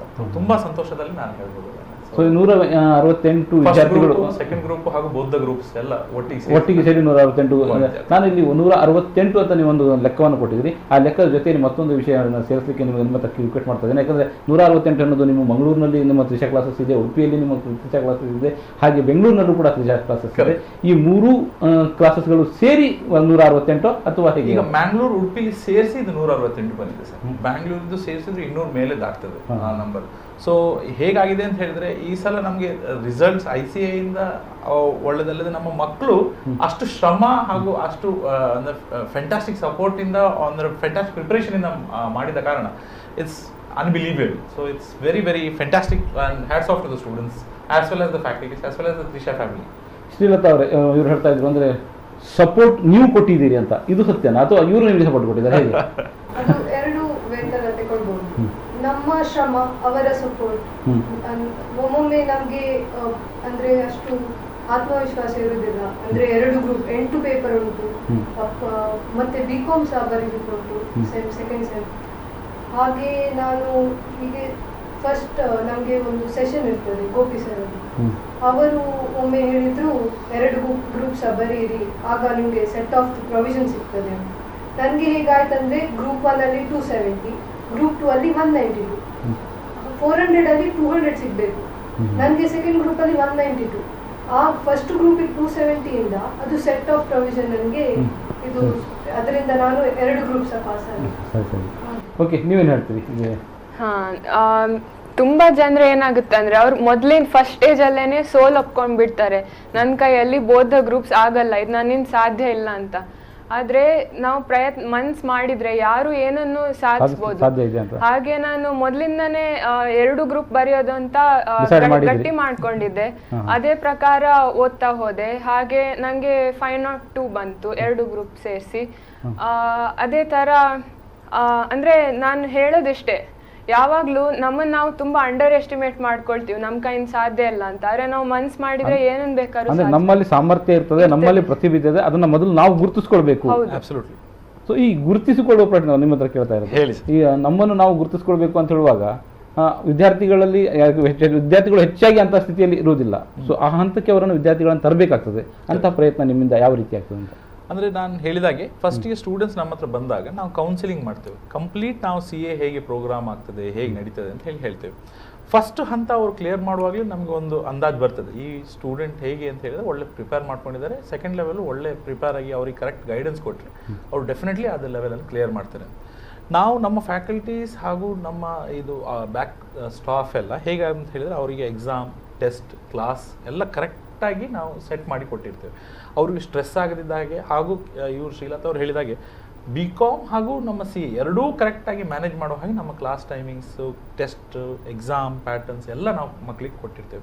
ಸೊ ಹಾಗಿರುವಾಗ ಸ್ಟ್ರೆಸ್ ಎಲ್ಲ ನಾವು ಮಕ್ಕಳಿಂದ ತೊಗೊಂಡಾದ್ಮೇಲೆ ಅವ್ರಿಗೆ ಕರೆಕ್ಟ್ ಪ್ರಿಪ್ರೇಷನ್, ನಾವು ಕರೆಕ್ಟ್ ಟೈಮ್ ಟೇಬಲ್ ಎಲ್ಲ ಕೊಟ್ಟಾದ್ವಾಗ ಮಕ್ಕಳು ಆಲ್ರೆಡಿ ರೆಡಿಯಾಗಿರ್ತಾರೆ. ಅಂದರೆ ನಮಗೆ ಹೀಗಾಗೆಲ್ಲ ಕ್ಲಾಸ್ ಆಗ್ತದೆ, ಇದೆಲ್ಲ ಟೈಮಿಗೆ ಟೆಸ್ಟ್ ಇರುತ್ತೆ, ಹೀಗೆಲ್ಲ ಪ್ರಿಪೇರ್ ಮಾಡಬೇಕು ನಾವು ಅಂತ ಹೇಳಿ ಕಂಪ್ಲೀಟ್ ಡೀಟೇಲ್ಸ್ ಇರ್ತದೆ. ಅಂದರೆ ನಮ್ಮದು ವಿಶೇಷತೆ ಏನಂತ ಹೇಳಿದರೆ class on time completion, preparation for test, ಅಂದರೆ ನಾವು ಸೆಕ್ಷನಲ್ ಟೆಸ್ಟ್ ಅಂತ ಹೇಳಿ ಮಾಡ್ತೇವೆ. ಅಂದರೆ ಭಾಗದಲ್ಲಿ ಒಂದು ಸಬ್ಜೆಕ್ಟನ್ನು ಭಾಗದಲ್ಲಿ ಮಾಡ್ತೇವೆ. ಆಮೇಲೆ ರಿವಿಷನ್ ಮಾಡ್ತೇವೆ. ರಿವಿಷನ್ ಅಂತ ಹೇಳಿದ್ರೆ ಪೂರ್ತಿ ಸಬ್ಜೆಕ್ಟ್ಸನ್ನೆಲ್ಲ ಪುನಃ ನಾವು ಒಂದ್ಸತಿ ಅವರಿಗೆ ಅಳವಡಿಸಿ ಕೊಡ್ತೇವೆ. ಆಮೇಲೆ ಮಾಕ್ ಟೆಸ್ಟ್, ಅಂದರೆ ICA ಸ್ಟ್ಯಾಂಡರ್ಡ್ ತರಹೇ ನಾವು ಒಂದು ಮಾಕ್ ಟೆಸ್ಟ್ ಮಾಡ್ತೇವೆ. ಅದಕ್ಕೆ ಎಲ್ಲರೂ ಬಂದಿದ್ರು, ಅಂದರೆ ಮಕ್ಕಳು ಇವರಿಬ್ಬರು ಯಾರಿಗೆ ಕ್ಲಿಯರ್ ಆಗಿದ್ದಾರೆ ಅವ್ರು ಎಲ್ಲ ಬಂದಿದ್ರು. ಅವ್ರು ಬಂದದ ಕಾರಣ ಅವ್ರು ಪ್ರಿಪೇರ್ ಆಗಿ ಅವ್ರು ಎಕ್ಸಾಮ್ ಬರೆಯುವಾಗ ಫುಲ್ ಕಾನ್ಫಿಡೆನ್ಸಲ್ಲಿ ಹೋಗಿ ಬರ್ತಾರೆ. ಸೊ ಸ್ಟ್ರೆಸ್ ತೆಗೆದು ಕಾನ್ಫಿಡೆನ್ಸ್ ಕೊಟ್ಟಾದ್ಮೇಲೆ ಮತ್ತೆ ಮಕ್ಕಳಿಗೆ ಯೋಚನೆ ಮಾಡಬೇಕಾದ್ರೆ. ಓಕೆ, ನೀವು ಅಂದರೆ ಈಗ ಯಾವ ಹಂತದಲ್ಲಿ ನಾನು CA ಮಾಡಬೇಕು ಅಂತ ನಿಮಗೆ ಯೋಚನೆ ಬಂದದ್ದು? ಅಂದರೆ ನೀವು ಯಾವಾಗ ಯೋಚನೆ ಮಾಡಿದಿರಿ? 10th ಸ್ಟ್ಯಾಂಡರ್ಡ್ ಅಲ್ಲಿ ನಮಗೆಲ್ಲ ಗೊತ್ತು, ಸೈನ್ಸ್ ಕಾಮರ್ಸ್ ಕೇಳ್ತಾರೆ. ನನ್ನ ಇಬ್ರು ಅಣ್ಣ ಸಹ ಇಂಜಿನಿಯರ್, ನನಗೆ ಕಾಮರ್ಸ್ ಲೈನಲ್ಲಿ ಇಂಟ್ರೆಸ್ಟ್, ಹಾಗೆ CA ಅಲ್ಲಿ ತುಂಬಾ ಸ್ಕೋಪ್ ಉಂಟು ಹಾಗೆಲ್ಲ ಹೇಳಿ ಆವಾಗ ಸೆಟ್ ಮಾಡಿದೆ. ಅಂದರೆ 10th ಇರುವಾಗಲೇ ಅಂದರೆ ನಿಮ್ಮ ಮನೆಯಲ್ಲಿ ಎಜುಕೇಟೆಡ್ ಫ್ಯಾಮಿಲಿ ಆಗಿರೋದ್ರಿಂದ ಅಂದರೆ ಅವರ ಭವಿಷ್ಯವನ್ನು ನೋಡ್ಕೊಂಡಿದ್ದೀರಿ ನೀವು, ಮತ್ತೆ ಇದರ ಬಗ್ಗೆ ಹೆಚ್ಚು ಚರ್ಚೆ ಕೂಡ ನಿಮ್ಮ ಮನೆಯಲ್ಲಿ ನಡೀತದೆ. ಅಂದರೆ ನನ್ನ ಭವಿಷ್ಯ ರೂಪಿಸಿಕೊಳ್ಳುವುದು ಎಲ್ಲಿ ಅಂತ ನೀವು ನಿರ್ಧಾರ ಮಾಡಲಿಕ್ಕೆ ನಿಮಗೆ ಸಾಧ್ಯ ಆಯಿತು ಅಂತ. ಸೊ ಹಾಗಾದ್ರೆ ನಿಮ್ಗೆ ಈ ಮನೆಯಲ್ಲಿ ನಿಮ್ಗೆ ಯಾವ ರೀತಿ ಸಪೋರ್ಟ್ ಮಾಡಿದ್ರು ಮತ್ತು ತ್ರಿಷಾ ಕ್ಲಾಸ್ನವರು ಯಾವ ರೀತಿ ಸಪೋರ್ಟ್ ಮಾಡಿದ್ರು, ಈ ವಿಷಯದ ಬಗ್ಗೆ ಕೇಳಲಿಕ್ಕೆ ಬಯಸ್ತೇನೆ ಇಬ್ಬರ ಹತ್ರನೂ ಕೂಡ. ಅದಕ್ಕಿಂತ ಮೊದಲು ಸಣ್ಣ ವಿರಾಮ. ಶಿಕ್ಷಕರೇ, ತ್ರಿಷಾ ಕ್ಲಾಸಸ್ ವಿಶೇಷ ಕಾರ್ಯಕ್ರಮಕ್ಕೆ ಮತ್ತೆ ಸ್ವಾಗತ. ಸೊ ನಾವು ವಿರಾಮಕ್ಕೆ ಮೊದಲು ಒಂದು ಸ್ವಲ್ಪ ನಾನು ಶ್ರೀಲತಾ ಅವ್ರ ಹತ್ರ ಮಾತಾಡ್ತಿದ್ದೆ, ನನಗೆ ಸಹನ ಹತ್ರ ಹೋಗ್ತೇನೆ. ಅಂದರೆ ನಿಮ್ಮ ಮನೆಯ ವಾತಾವರಣ ಹೇಗೆ? ನಾನು PUC ಮಾಡುವಾಗ CA ಆಗಬೇಕು ಅಂತ ನನಗೆ ಅಷ್ಟು ಐಡಿಯಾ ಇರಲಿಲ್ಲ. ಅಂದರೆ ನನಗೆ ಮೊದಲಿಂದನೇ ಆ ಥರ ಗುರಿ ಇರಲಿಲ್ಲ. ಆದರೆ ಗುರಿ ಇರಲಿಲ್ಲ, ಆದರೆ ಇವತ್ತು ಸಾಧನೆ ಮಾಡಿದ್ದು ಆ ಗುರಿಯನ್ನು ಮೀರಿದ್ದು. ಹೌದು. ಆದರೆ ಡಿಗ್ರಿಗೆ ಸೇರುವಾಗ ನಾನು ಒಮ್ಮೆ ಯೋಚನೆ ಮಾಡಿದೆ, ಡಿಗ್ರಿ ಆದ್ಮೇಲೆ ಮುಂದೇನು ಅಂತ. ಅಂದ್ರೆ ಎಲ್ಲರೂ ಡಿಗ್ರಿ BCom ಆದ್ಮೇಲೆ MCom ಮಾಡ್ತಾರೆ, ಆಮೇಲೆ ಲೆಕ್ಚರರ್ ಆಗ್ತಾರೆ. ಅಂದ್ರೆ ಎಷ್ಟು ಹಲವಾರು ಜನ ಆ ತರ ಇದ್ದಾರೆ. ಲೆಕ್ಚರ್ ಕಾಯ್ತಾ ಇದ್ದಾರೆ ನಂಗೆ ಕೆಲಸ ಇಲ್ಲಿ ಅಂತ, ಆ ಪಟ್ಟಿಯಲ್ಲಿ ನಾನು ಬರಬಾರ್ದು ಅಂತ ನೀವು ನಿರ್ಧಾರ ಮಾಡಿದ್ರಿ. ಅಂದ್ರೆ ಏನಾದ್ರೂ ಬೇರೆ ಮಾಡೋಣ ಅಂತ ಅನ್ಸ್ತು. ಹಾಗೆ ನಾನು ಡಿಗ್ರಿ ತಗೊಂಡಲ್ಲ, ನಾನು ಡಿಗ್ರಿ ಆದ್ಮೇಲೆ ಆರ್ಟಿಕಲ್ಶಿಪ್ ಜಾಯಿನ್ ಆಗ್ಬೇಕು ಅಂತ ಅನ್ಕೊಂಡಿದ್ದೆ. ಅದಕ್ಕಾಗಿ ನಾನು ಡಿಗ್ರಿಯಲ್ಲಿ ಇರ್ಬೇಕಾದ್ರೇನೆ ಆಲೋಚನೆ ಮಾಡಿದೆ, ಡೈರೆಕ್ಟ್ ಎಂಟ್ರಿ ಸ್ಕೀಮ್ ಅಂತ ಒಂದಿದೆ, ಡಿಗ್ರಿ ಆದ್ಮೇಲೆ ಡೈರೆಕ್ಟ್ ಆಗಿ ಹೋಗೋದು. ನಾನು ಅದಕ್ಕಿಂತ CPT ರೂಟ್ ಆಪ್ಟ್ ಮಾಡಿದೆ. ಯಾಕಂದ್ರೆ ನಾನು ಆರ್ಟಿಕಲ್ಶಿಪ್ಪಿಗೆ ಹೋಗೋ ಮುಂಚೆನೆ ಇಂಟರ್ಮೀಡಿಯೇಟ್ ಮುಗಿಸ್ಕೊಂಡ್ಬಿಟ್ರೆ ಒಂಥರ ಫೈನಲ್ಸಿಗೆ ಪ್ರಿಪೇರ್ ಆಗೋದಕ್ಕೆ, ಆಮೇಲೆ ಅದೊಂದು ಪ್ರೆಷರ್ ಇರಲ್ಲ ಇಂಟರ್ಮೀಡಿಯೇಟ್ ಕಂಪ್ಲೀಟ್ ಆದ್ರೆ. ಅದಕ್ಕೋಸ್ಕರ ನಾನು ಡಿಗ್ರಿಯಲ್ಲಿ ಇರ್ಬೇಕಾದ್ರೇನೆ CPT ಮಾಡಿಕೊಂಡು ಆಮೇಲೆ 2 ವರ್ಷ ನಾನು SDM ಕಾಲೇಜಲ್ಲಿ ಓದಿದೆ. ಆಮೇಲೆ ನನಗೆ IPCC ಕೋಚಿಂಗ್ ಸೇರ್ಬೇಕಾಗಿ ಬಂತು. ಹಾಗೆ ನಾನು ಕಾಲೇಜ್ ಚೇಂಜ್ ಮಾಡಬೇಕಾಯ್ತು. ಆದರೂ ನನ್ನ ಮನೆಯವ್ರು ತುಂಬ ಸಪೋರ್ಟ್ ಮಾಡಿದರು. ನಾನು ಕಾಲೇಜ್ ಚೇಂಜ್ ಮಾಡಬೇಕಾಗಿ ಬಂದಾಗಲೂ ನನಗೆ ಮನೆಯಲ್ಲಿ ಯಾವುದು ವಿರೋಧ ವ್ಯಕ್ತಪಡಿಸಲಿಲ್ಲ. ನಾನು ಕಾಲೇಜ್ ಚೇಂಜ್ ಮಾಡಬೇಕು ಅಂತ ನಿರ್ಧಾರವನ್ನು ಯಾರು ಮನೆಯವ್ರು ನೀವು ತಗೊಂಡದ್ದ ನೀವು ತಗೊಂಡದ್ದ? ಇಲ್ಲ, ನಾನೇ ತಗೊಂಡೆ. ಯಾಕಂದ್ರೆ ನಂಗೆ ಅಂದ್ರೆ ಯಾವುದು ಸರಿ ಆಗ್ತಿರ್ಲಿಲ್ಲ. BCom ಕರೆಕ್ಟ್ ಆಗಿ ಬರ್ತಿರ್ಲಿಲ್ಲ, CA ಕೋಚಿಂಗ್ ಕೂಡ ಕರೆಕ್ಟ್ ಆಗಿ ಮ್ಯಾನೇಜ್ ಮಾಡೋದು ತುಂಬಾ ಕಷ್ಟ ಇತ್ತು. ಅದಕ್ಕೋಸ್ಕರ ನಾನು ಡಿಸಿಷನ್ ತಗೊಂಡೆ, ಇಲ್ಲ ನಂಗೆ ಕಾಲೇಜ್ ಚೇಂಜ್ ಮಾಡ್ಬೇಕಾಗಿ ಬಂತು. ಹಾಗೆ ನಾನು ಚೇಂಜ್ ಮಾಡಿಬಿಟ್ಟು ಆಮೇಲೆ ಸ್ಟಾರ್ಟ್ ಮಾಡಿದೆ IPCC ಕೋಚಿಂಗಿಗೆ ಪ್ರಿಪೇರ್ ಮಾಡೋದಕ್ಕೆ. ಆಮೇಲೆ ಇವಾಗ ಅದೇ ನಾನು ಆರ್ಟಿಕಲ್ಶಿಪ್ಪಿಗೆ ಹೋಗ್ಬೇಕಂತ ಅನ್ಕೊಂಡಿದ್ದೆ. ಇವಾಗ ಕರೆಕ್ಟಾಗಿ ಎಕ್ಸಾಮ್ ಪಾಸ್ ಮಾಡ್ಕೊಂಡ್ಬಿಟ್ಟು ಇನ್ನು ಆರ್ಟಿಕಲ್ಶಿಪ್ ಸೇರೋಣ ಅಂತ. ಅಲ್ಲ, ಈಗ CA ಮಾಡಲೇಬೇಕಂತ ನಿಮ್ಮದು ನಿರ್ಧಾರ PUC ಹಂತಕ್ಕೆ ಬಂದಾಗ ನೀವು ತೆಗೆದುಕೊಂಡ್ರಿ. ಅದರ ನಂತರ ಮನೆಯವರು ಅಂದರೆ ನೀವು ಇದು ಬೇಡ ಅದು ಬೇಡ ಅಂತ ಏನಾದ್ರು ಹೇಳಿದ್ರೆ ನೀವು ಯಾರಾದ್ರೂ ಸಜೆಷನ್ ತಗೊಳ್ಬೇಕಂತ ಯೋಚನೆ ಮಾಡಿದ್ರೆ ಹೇಗೆ? ಇಲ್ಲ, ನಾನು ಏನ್ ಮಾಡ್ಬೇಕಂತಿದ್ರು ಮನೆಯವ್ರು ಯಾವಾಗ್ಲೂ ಪ್ರೋತ್ಸಾಹ ಮಾಡ್ತಿದ್ರು. ಅಂದ್ರೆ ನನ್ಗೆ ಒಂಥರ ಸ್ವಾತಂತ್ರ್ಯ ಇತ್ತು, ಅದು ನಂಗೆ ತುಂಬಾ ಖುಷಿ ಆಯ್ತು. ಅಂದ್ರೆ ತುಂಬಾ ಜನ ಪೇರೆಂಟ್ಸ್ ಏನ್ ಮಾಡ್ತಾರೆ, ಅವರು ತಮ್ಮ ಮಕ್ಳು ಏನಾಗ್ಬೇಕಂತ ಅವರೇ ಮಾಡ್ತಾರೆ, ಅವ್ರ ಮೇಲೆ ಹೇರ್ತಾರೆ. ಅಂತ ವಾತಾವರಣ ನಿಮ್ಮ ಮನೆಯಲ್ಲಿ ಇಲ್ಲ ಇಲ್ಲ. ಆ ಮಟ್ಟಿಗೆ ನಾನು ನಿಮಗೆ ಕಂಗ್ರಾಟ್ಸ್ ಹೇಳಬೇಕು. ಯಾಕಂದ್ರೆ ಅಂತ ವಾತಾವರಣ ಎಲ್ಲ ಕಡೆಯಲ್ಲೂ ಸಿಗೋದಿಲ್ಲ, ನಿಮ್ಮ ಮನೆಯಲ್ಲಿ ಸಿಗ್ತಾ ಇದೆ. ಓಕೆ, ಮತ್ತೆ ನಿಮ್ಮ ಮನೆಯಲ್ಲಿ ಯಾರು ಏನ್ ಮಾಡ್ಕೊಂಡಿದ್ದಾರೆ? ಅಂದ್ರೆ ಅಣ್ಣ, ತಮ್ಮ, ತಂದೆ, ತಾಯಿ ಏನ್ ಮಾಡ್ಕೊಂಡಿದ್ದಾರೆ? ನಮ್ ತಂದೆ ಕರ್ನಾಟಕ ಬ್ಯಾಂಕ್ DGM ಆಗಿದ್ರು, ಇವಾಗ ರಿಟೈರ್ ಆಗಿದ್ದಾರೆ. ಸೊ ಹಾಗಾಗಿ ಅವರು ಯೋಚನೆ ಅಂದ್ರೆ ನೀವು CA ಮಾಡ್ತಾರೆ ಅದ್ರ ಬಗ್ಗೆ ಮಾತಾಡ್ಬೇಕಾಗಿಲ್ಲ. ಓಕೆ. ಮತ್ತೆ ನಮ್ಮ ಅಣ್ಣ ಸಾಫ್ಟ್ವೇರ್ ಇಂಜಿನಿಯರ್ ಆಗಿದ್ದಾರೆ. ನಮ್ಮಮ್ಮ ಗೃಹಿಣಿ. ಆಮೇಲೆ ಸಂಸ್ಕೃತ ಸ್ವಲ್ಪ ಪಾಠ ಎಲ್ಲ ಹೀಗೆ ಹೇಳ್ಕೊಡ್ತಾ ಇರ್ತಾರೆ. ಈಗ ನೀವು CA ಮಾಡುವ ಹಂತಕ್ಕೆ ಬಂದಿದ್ದೀರಿ, ಮನೆಯಲ್ಲಿ ಒಳ್ಳೆಯ ವಾತಾವರಣ, ಎಜುಕೇಟೆಡ್ ಫ್ಯಾಮಿಲಿಯಿಂದ ಬಂದಿದ್ದೀರಿ, ಅದರಿಂದ ನಿಮಗೆ ಮುಂದುವರಿಲಿಕ್ಕೆ ಅವಕಾಶ ಮಾಡಿಕೊಟ್ಟಿದ್ದಾರೆ. ಸೊ ಆದರೂ ಅದರ ಮಧ್ಯದಲ್ಲಿ ನಾನು ಹೇಗೆ ಓದಬೇಕು ಅಂದರೆ, ಒಂದು ಕಡೆ ಡಿಗ್ರಿ ಮಾಡ್ತಾ ಇದ್ದೀರಿ, ಮತ್ತೊಂದು ಕಡೆ CAಗೆ ಪ್ರಿಪೇರ್ ಆಗ್ತಾ ಇದ್ದೀರಿ, ಹೀಗೆ ಓದುವ ಒಂದು ಅಂದರೆ ಕಲಿಕೆ ಅನ್ನೋದು ಹೇಗೆ ಮುಂದುವರಿತಾ ಇದೆ ಅಂತ? ಅಂದ್ರೆ ಕ್ಲಾಸ್ ಎಲ್ಲರೂ ಏನ್ ಮಾಡ್ತಾರೆ, ಕ್ಲಾಸ್ ಹೋಗ್ತಾರೆ, ಆಮೇಲೆ ಮನೆಗೆ ಹೋದ್ಮೇಲೆ ಅದನ್ನ ಅಲ್ಲಿಗೆ ಬಿಟ್ಬಿಡ್ತಾರೆ. ಅಂದ್ರೆ ಪರೀಕ್ಷೆ ಹತ್ರ ಬರುವಾಗ ಎಲ್ರಿಗೂ ಆ ಸೀರಿಯಸ್ನೆಸ್ ಬರುತ್ತೆ. ಆದ್ರೆ ನಾನು ಮೊದಲಿಂದನೇ ಅನ್ಕೊಂಡಿದ್ದೆ, ಅಂದ್ರೆ ಈ ತರ ಮಾಡಿದ್ರೆ ಲಾಸ್ಟಿಗೆ ತುಂಬಾ ಇಕ್ಕಟ್ಟಾಗುತ್ತೆ, ತುಂಬಾ ಪ್ರೆಷರ್ ಬಿಲ್ಡ್ ಆಗುತ್ತೆ. ಆಮೇಲೆ ಅಲ್ಲದೆ CA ಕೂಡ ಇದೆ, BCom ಕೂಡ ಇದೆ. ಅದಕ್ಕೋಸ್ಕರ ನಾನು ದಿನ ಅಟ್ಲೀಸ್ಟ್ ಸ್ವಲ್ಪನಾದ್ರೂ ಟೈಮ್ ಕೊಡ್ತಿದ್ದೆ. ಅದೇ ತರ ಮ್ಯಾನೇಜ್ ಮಾಡ್ಕೊಂಡು ಹೋಗಿ ಪ್ಲಾನ್ ಮಾಡಿ ಕರೆಕ್ಟ್ ಆಗಿ ಪ್ರಿಪೇರ್ ಆದೆ. ಓಕೆ, ಶ್ರೀಲತಾ ನಿಮ್ಮ ಹತ್ರ ಬರ್ತೇನೆ. ಅದಕ್ಕಿಂತ ಮೊದಲು ಚಂದನ್ ಸರ್ ಹತ್ರ ಮಾತಾಡಬೇಕು. ಅಂದರೆ ಅವರು CA ಕೋರ್ಸ್ ನೀವು ಸೇರಿದ್ರು ಅಥವಾ ನಿಮ್ಮ ಹತ್ರ ಕೋಚಿಂಗ್ ತೊಗೊಳ್ತಾ ಇದ್ರು, ಅದರ ಜೊತೆಯಲ್ಲಿ ಈ BCom MCom ಕೂಡ ಮಾಡಬೇಕು ಅಂತ ಮುಂದುವರಿತಾರೆ. ಇದನ್ನು ಹೇಗೆ ಮ್ಯಾನೇಜ್ ಮಾಡೋದು ಅಂತ ನಾನು ಅಂದರೆ ಇಲ್ಲಿ ಅದು ಅವಶ್ಯಕತೆ ಅನಿವಾರ್ಯವ ಅಂತ ಹೇಗೆ? ಅಲ್ಲ, ಈಗ ಮುಂಚೆ ಪ್ರೋಗ್ರಾಮಲ್ಲೂ ಗೋಪಿ ಸರ್ ಹೇಳಿರ್ಬೋದು, ಈಗಲೂ ಪುನಃ ಹೇಳ್ತೇನೆ ನಾನು. ಅಂದರೆ CA ಮಾಡಲಿಕ್ಕೆ ಸೆಕೆಂಡ್ PUC ಮಾತ್ರ ಮಾಡಿದರೆ ಸಾಕು. ಆದರೆ ತುಂಬ ಮಕ್ಕಳು ಏನು ಹೇಳ್ತಾರೆ ಅಂತ ಹೇಳಿದ್ರೆ, ಸರ್ ಸೆಕೆಂಡ್ PUC ಮಾತ್ರ ಸಾಕಾಗಲ್ಲ, ನಮಗೆ BCom ಮಾಡಬೇಕು ಅಂತ ಹೇಳಿ ಹೇಳ್ತಾರೆ. ನಮ್ಮದು ಕೋಚಿಂಗ್ ಹಾಗೂ BCom ಮಾಡಲಿಕ್ಕೆ ಆಸ್ಪದ ಕೊಡ್ತೇವೆ ನಾವು ಮಕ್ಕಳಿಗೆ ಎಲ್ಲರಿಗೂ. ಅಂದರೆ ನಾವು ಈಗ ಇದು ಮಾಡಬೇಡ ಇದು ಮಾಡಬೇಕು ಅಂತ ಹೇಳಿ ನಾವು ಯಾವತ್ತೂ ಹೇಳೋದಿಲ್ಲ. ನಾವು ಇಂಟರ್ಮೀಡಿಯೇಟ್ ಕೋಚಿಂಗ್ ಮಾಡುವಾಗ ಬೆಳಗ್ಗೆಯಿಂದ ಆಲ್ಮೋಸ್ಟ್ ಸಂಜೆ ತನಕ ಕ್ಲಾಸಸ್ ಇರುತ್ತೆ ನಾವು. ಸೊ ನಮ್ಮ ಫ್ಯಾಕಲ್ಟೀಸ್ ಎಲ್ಲ ಟ್ರೈನಿಂಗ್ ಮಕ್ಕಳಿಗೆ ಮಾಡ್ತಾರೆ. ಅಂದರೆ CA ಅವ್ರದ್ದು ಧ್ಯೇಯ, ಅವ್ರದ್ದು ಡ್ರೀಮ್ ಇರುವ ಕಾರಣ they will make sure that this is there. BCom ಅವ್ರ ಸ್ಟೂಡೆಂಟ್ಸ್ ಅದನ್ನು okay let's make sure that they will take it up. ಅಂದರೆ CA ಪ್ಲಸ್ ಡಿಗ್ರಿ ಮಾಡಬೇಕು ಅಂತ ಹೇಳಿ ಆಸೆಯಲ್ಲಿ ಬರ್ತಾರೆ. ಸೊ ಆ ಡಿಗ್ರಿನ ಈಗ ಸಹನ ಅವ್ರು ಹೇಗೆ ಕಾಲೇಜನ್ನು ಚೇಂಜ್ ಮಾಡಿದರು, ಈವ್ನಿಂಗ್ ಕಾಲೇಜಿಗೆ ಬಂದು ಅವರು ಅದನ್ನು ಪರ್ಸ್ಯೂ ಮಾಡಿದ್ರು. ಅವರು ಡಿಗ್ರಿ ಡ್ರೀಮನ್ನು ಕಂಟಿನ್ಯೂ ಮಾಡಿಕೊಂಡ್ರು, ಹಾಗೂ CA ಇಂಟರ್ಮೀಡಿಯೇಟ್ ಇದು ಕೋಚಿಂಗನ್ನು ಕಂಪ್ಲೀಟ್ ಮಾಡಿಕೊಂಡ್ರು. ಎಕ್ಸಾಮು ಅವರಿಗೆ ಕ್ಲಾಶ್ ಆಗಲಿಲ್ಲ, ಆರಾಮಲ್ಲಿ ಎಕ್ಸಾಮು ಕಂಪ್ಲೀಟ್ ಮಾಡಿಕೊಂಡ್ರು. ನಮ್ಮ ಟೆಸ್ಟ್, ಎಕ್ಸಾಮು, ಕ್ಲಾಸಸ್ ಯಾವುದು ಮಿಸ್ ಮಾಡದೆ ಕಂಪ್ಲೀಟ್ ಅಟೆಂಡೆನ್ಸಲ್ಲಿ ಕಂಪ್ಲೀಟ್ ತೊಗೊಂಡು, ಹಾಗೂ ಅಲ್ಲಿ ಕಾಲೇಜನ್ನು ಏನು ಮಿಸ್ ಮಾಡಿದೆ ಅವ್ರು ಎರಡೂ ಕರೆಕ್ಟಾಗಿ ಬ್ಯಾಲೆನ್ಸ್ ಮಾಡಲಿಕ್ಕಾಗಿ. ಸೊ ನಾವು ಸ್ಟೂಡೆಂಟ್ಸಿಗೆ ಯಾವಾಗಲೂ ನಾವು ಆಪ್ಷನ್ ಕೊಡ್ತೇವೆ. ಯಾವಾಗಲೂ ನಾವು ಒಂದು ಕೌನ್ಸಿಲ್ ಮಾಡುವಾಗ ಸ್ಟೂಡೆಂಟ್ಸಿಗೆ ಹೀಗಿದ್ದರೆ this would be easier for you, ಹೀಗೆ ಮಾಡಿದರೆ ನಿಮಗೆ ಕಂಪ್ಲೀಟಾಗಿ ಎರಡೂ ಮಾಡ್ಬೋದು, ಇಲ್ಲ ನಿಮ್ಮ PUC ಮಾತ್ರ ಮಾಡ್ಕೊಂಡಿದ್ದನ್ನು ಮಾಡಿದ್ರು ಇಟ್ ಈಸ್ ಈಸಿ ಆಗ್ತದೆ ಅಂತ ಹೇಳಿ ಕಂಪ್ಲೀಟ್ ನಾವು ಆಸ್ಪದನ್ನು ಕೊಡ್ತೇವೆ ಮಕ್ಕಳಿಗೆ. ನಾವು ಯಾವತ್ತೂ ಒಂದು ಹಾಫ್ ಇನ್ಫಾರ್ಮೇಷನ್ ಕೊಟ್ಟರೆ ಸ್ಟೂಡೆಂಟ್ಸಿಗೆ ಅವ್ರಿಗೆ ಅದು ದ್ರೋಹ ಮಾಡಿದಾಗೆ. ನಾವು ಅದನ್ನು ಕಂಪ್ಲೀಟ್ ಇನ್ಫಾರ್ಮೇಷನ್ ಕೊಟ್ಟು ಹೀಗೆ ಮಾಡಿದರೆ this would be your dream and this is your hard work, ಹೀಗೆ ನೀವು ಕಲಿಬೇಕು ಅಂತ ಹೇಳಿ ನಾವು ಕೋರ್ಸ್ ಸ್ಟಾರ್ಟ್ ಮಾಡೋ ಮುಂಚೆ ಕಂಪ್ಲೀಟ್ ಓರಿಯೆಂಟೇಷನು ಕೊಡ್ತೇವೆ. ಅದರ ಮುಂಚೆ ಕೌನ್ಸಿಲಿಂಗಲ್ಲೂ ಹೇಳ್ತೇವೆ. ನಾವು ಓರಿಯೆಂಟೇಷನ್ ಪ್ರೋಗ್ರಾಮ್ ಮಾಡುವಾಗ ಸ್ಟೂಡೆಂಟ್ ಮತ್ತು ಪೇರೆಂಟ್ ಬರಬೇಕು ಅಂತ ಯಾವತ್ತೂ ಹೇಳ್ತೇವೆ. ಯಾಕಂದರೆ ಸ್ಟೂಡೆಂಟ್ ಮಾತ್ರ ಬಂದು ಅದನ್ನು ಅರ್ಥ ಮಾಡ್ಕೊಂಡು ಹೋಗ್ತಾರೆ. ಪೇರೆಂಟ್ಸ್ ಎಲ್ಲ ಈಗ ಫಾರ್ ಎಕ್ಸಾಂಪಲ್ ಲೆಟ್ಸ್ ಸೇ ಈಗ 400 ಮಾರ್ಕಲ್ಲಿ 200 ಮಾರ್ಕ್ ತಗೊಳ್ತಾರೆ ಅಷ್ಟೇ ಅಂತ ಕೇಳೋರು ಪೇರೆಂಟ್ಸ್ ಕೇಳ್ತಾರೆ. ಆದ್ರೆ ಆ 200 ಮಾರ್ಕಿನ ಹಿಂದಿನ ಶ್ರಮ ಏನು ಅನ್ನೋದು ಅವ್ರಿಗೆ ಗೊತ್ತಿರೋದಿಲ್ಲ. ಸೊ ಹಾಗೆ ಅದಕ್ಕೆ ಆ ಪ್ರೋಗ್ರಾಮ್ ಅಲ್ಲಿ ಪೇರೆಂಟ್ಸು ಬರಬೇಕು, ಅದನ್ನ ಅರ್ಥ ಮಾಡ್ಕೊಳ್ಳಿ. CA ಏನು ಡಿಫಿಕಲ್ಟ್ ಕೋರ್ಸ್ ಅಲ್ಲ, ಇದು ಡಿಫ್ರೆಂಟ್ ಕೋರ್ಸ್ ಅಂತ ಹೇಳಿ ಗೊತ್ತಾಗಬೇಕು ಅಂತ ಹೇಳಿ ಪೇರೆಂಟ್ಸ್ ಅನ್ನು. ಹೇಗೆ ಡಿಫ್ರೆಂಟ್ ಅದನ್ನು ನಿಮ್ಮ ಹತ್ರನೇ ಕೇಳ್ತೇನೆ ನಾನು. ಓಕೆ, ಈಗ ಬೇಸಿಕ್ಲಿ ಎಲ್ಲ ಸ್ಟೂಡೆಂಟ್ಸ್ ಈಗ CA ಐ ಥಿಂಕ್ ಮುಂಚಿನ ಪ್ರೋಗ್ರಾಮ್ ಅಲ್ಲೂ ಹೇಳಿರ್ಬೋದು. CA ಅಂತ ಹೇಳಿದ್ರೆ ಎಲ್ಲರೂ ಏನ್ ಹೇಳ್ತಾರೆ ಅಂತ ಹೇಳಿದ್ರೆ ಕಮ್ ಅಗೇನ್, ಅಂದ್ರೆ ತುಂಬಾ ಕಷ್ಟ ಕೋರ್ಸ್, ಡಿಫಿಕಲ್ಟ್, ಮತ್ತೆ ಎಕ್ಸಾಮ್ ಕೊಡಬೇಕು, ಎಕ್ಸಾಮ್ ಕೊಡ್ತಾ ಇರಬೇಕು, ಪಾಸೇ ಆಗೋದಿಲ್ಲ, ಪಾಸ್ ಪರ್ಸೆಂಟೇಜೇ ಇಲ್ಲ ಅಂತೇಳಿ ಎಲ್ಲ ಹೇಳ್ತಾರೆ. ಆದ್ರೆ ನಮ್ಮ ತ್ರಿಷಾದಲ್ಲಿ ಭಾಷೆಯಲ್ಲಿ ನಾವು ಯಾವಾಗಲೂ ಮಕ್ಕಳೇ ಹೇಳುವುದ ಇದು ಡೆಫಿನೇಷನ್ ಏನು ಅಂತ ಹೇಳಿದ್ರೆ ಸರ್ಟನ್ಲಿ ಅಚೀವೇಬಲ್ ಹಾಗೂ ಸರ್ಟನ್ಲಿ ಅಟೈನೇಬಲ್ ಅಂತ ಹೇಳಿ ಇವರಿಬ್ರು ಹೇಳ್ತಾ ಇದ್ದಾರೆ. ಈಗ ಅದಕ್ಕೆ ಕರೆಕ್ಟ್ ಲೈವ್ ಎಕ್ಸಾಂಪಲ್ ಇವರಿಬ್ರೆ. ಸೊ ಹಾಗಿರುವಾಗ ಆ ಭಾಷೆನ, ಆ ಕಾನ್ಫಿಡೆನ್ಸ್ ಅನ್ನು ನಾವು ಸ್ಟೂಡೆಂಟ್ಸ್ಗೆ ತುಂಬ್ತೇವೆ. It is always different course ಅಂತ ನಾವು ಯಾವಾಗಲೂ ಹೀಗೆ ಡಿಫ್ರೆಂಟ್. ಬೇಸಿಕ್ಲಿ ಡಿಫಿಕಲ್ಟ್ ಅಂದ್ರೆ ಮನಸ್ಸಲ್ಲಿ ನಾವು ಹೇಳ್ಕೊಳ್ತೀವಿ. ಈಗ ಫಾರ್ ಎಕ್ಸಾಂಪಲ್ ಮ್ಯಾಥಮೆಟಿಕ್ಸ್ ಹೇಗೆ ಎಲ್ಲ ಮಕ್ಕಳು ಮ್ಯಾಥಮೆಟಿಕ್ಸ್ ಹೇಳ್ಕೊಳ್ಳಿ ಎಲ್ಲರಿಗೂ ಶಬ್ದ ಶುರು ಆಗ್ತದೆ, ಅಯ್ಯೋ ಆಗೋದಿಲ್ಲ, ಡೆಫಿನೆಟ್ಲಿ ಫೇಲ್ ಆಗ್ತಾರೆ ಅಂತ ಹೇಳಿ. ಮತ್ತು ಎಲ್ಲರೂ ಒಂದು ಸಡನ್ಲಿ ಅಂದ್ರೆ ಮಗು ಮ್ಯಾಥ್ಸ್ ಎಕ್ಸಾಮ್ ಅಂತ ಹೇಳಿ ಎಕ್ಸ್ಟ್ರಾ ದೇವರ ಹತ್ರಕ್ಕೆ ಹರಕೆ ತಗೊಳ್ಳೋದೇನು ಎಲ್ಲ ಮಾಡ್ತಾರೆ. ಆದರೆ CA ಕೋರ್ಸ್ ಹಾಗೆ ಮಾಡಬೇಡಿ. ಆ ಫಿಯರ್ ಅನ್ನು ನಿಮ್ಮ ಮನಸ್ಸಿಂದ ತೆಗೆದಾಕಿ ಆ ಕಾನ್ಫಿಡೆನ್ಸ್ ಅನ್ನು ತಗೊಳ್ಳಿ ಅಂತ ಹೇಳಿ ಹೇಳ್ತೀವಿ ನಾವು. That is how it is A different course. Different ಮತ್ತು ಡಿಫಿಕಲ್ಟ್ ಅನಿಸ್ತದ. ಸರ್ಟನ್ಲಿ ಅ ಡಿಫ್ರೆಂಟ್ ಕೋರ್ಸ್ ಅಂದ್ರೆ ಅದು ನಮ್ಮ ಮೈಂಡ್ ಸೆಟ್. ಫಸ್ಟ್ ನಮ್ಮ ರಿಲೇಟಿವ್ಸ್ ಎಲ್ಲ ಹೇಳ್ತಿದ್ರು CA ತುಂಬಾ ಡಿಫಿಕಲ್ಟ್ ಅಲ್ಲ, ಹೇಗೆ ಮಾಡ್ತಿ. ನನ್ನ ಮನಸ್ಸಲ್ಲಿ ಅದೇ ಇತ್ತು, CA is a different course, not a difficult course. ನಿಮ್ಮ ಅಂದ್ರೆ ಅವರು ಡಿಫಿಕಲ್ಟ್ ಅಂತ ಹೇಳಿದ್ರು, ನಿಮ್ಮ ಮನೇಲಿ ಡಿಫ್ರೆಂಟ್ ಮಾತ್ರ ನಿಮ್ಮ ಮನಸ್ಸಿನಲ್ಲಿ ಬಂದು. ಓಕೆ, ಅದು ನಮ್ಮ ಶ್ರಮ, ದೇವರ ದಯೆ, parent support, Trisha faculty super teaching ಇತ್ತು. ಅದರಿಂದ ಅದೆಲ್ಲ ಕೂಡಿ ಇದು ಸಕ್ಸಸ್ ನನಗೆ. ನಾನು ನಿಮ್ಮ ಮನೆಯ ವಾತಾವರಣದ ಬಗ್ಗೆ ಕೇಳ್ತಾ ಇದ್ದೆ ಆ ಮಧ್ಯದಲ್ಲಿ.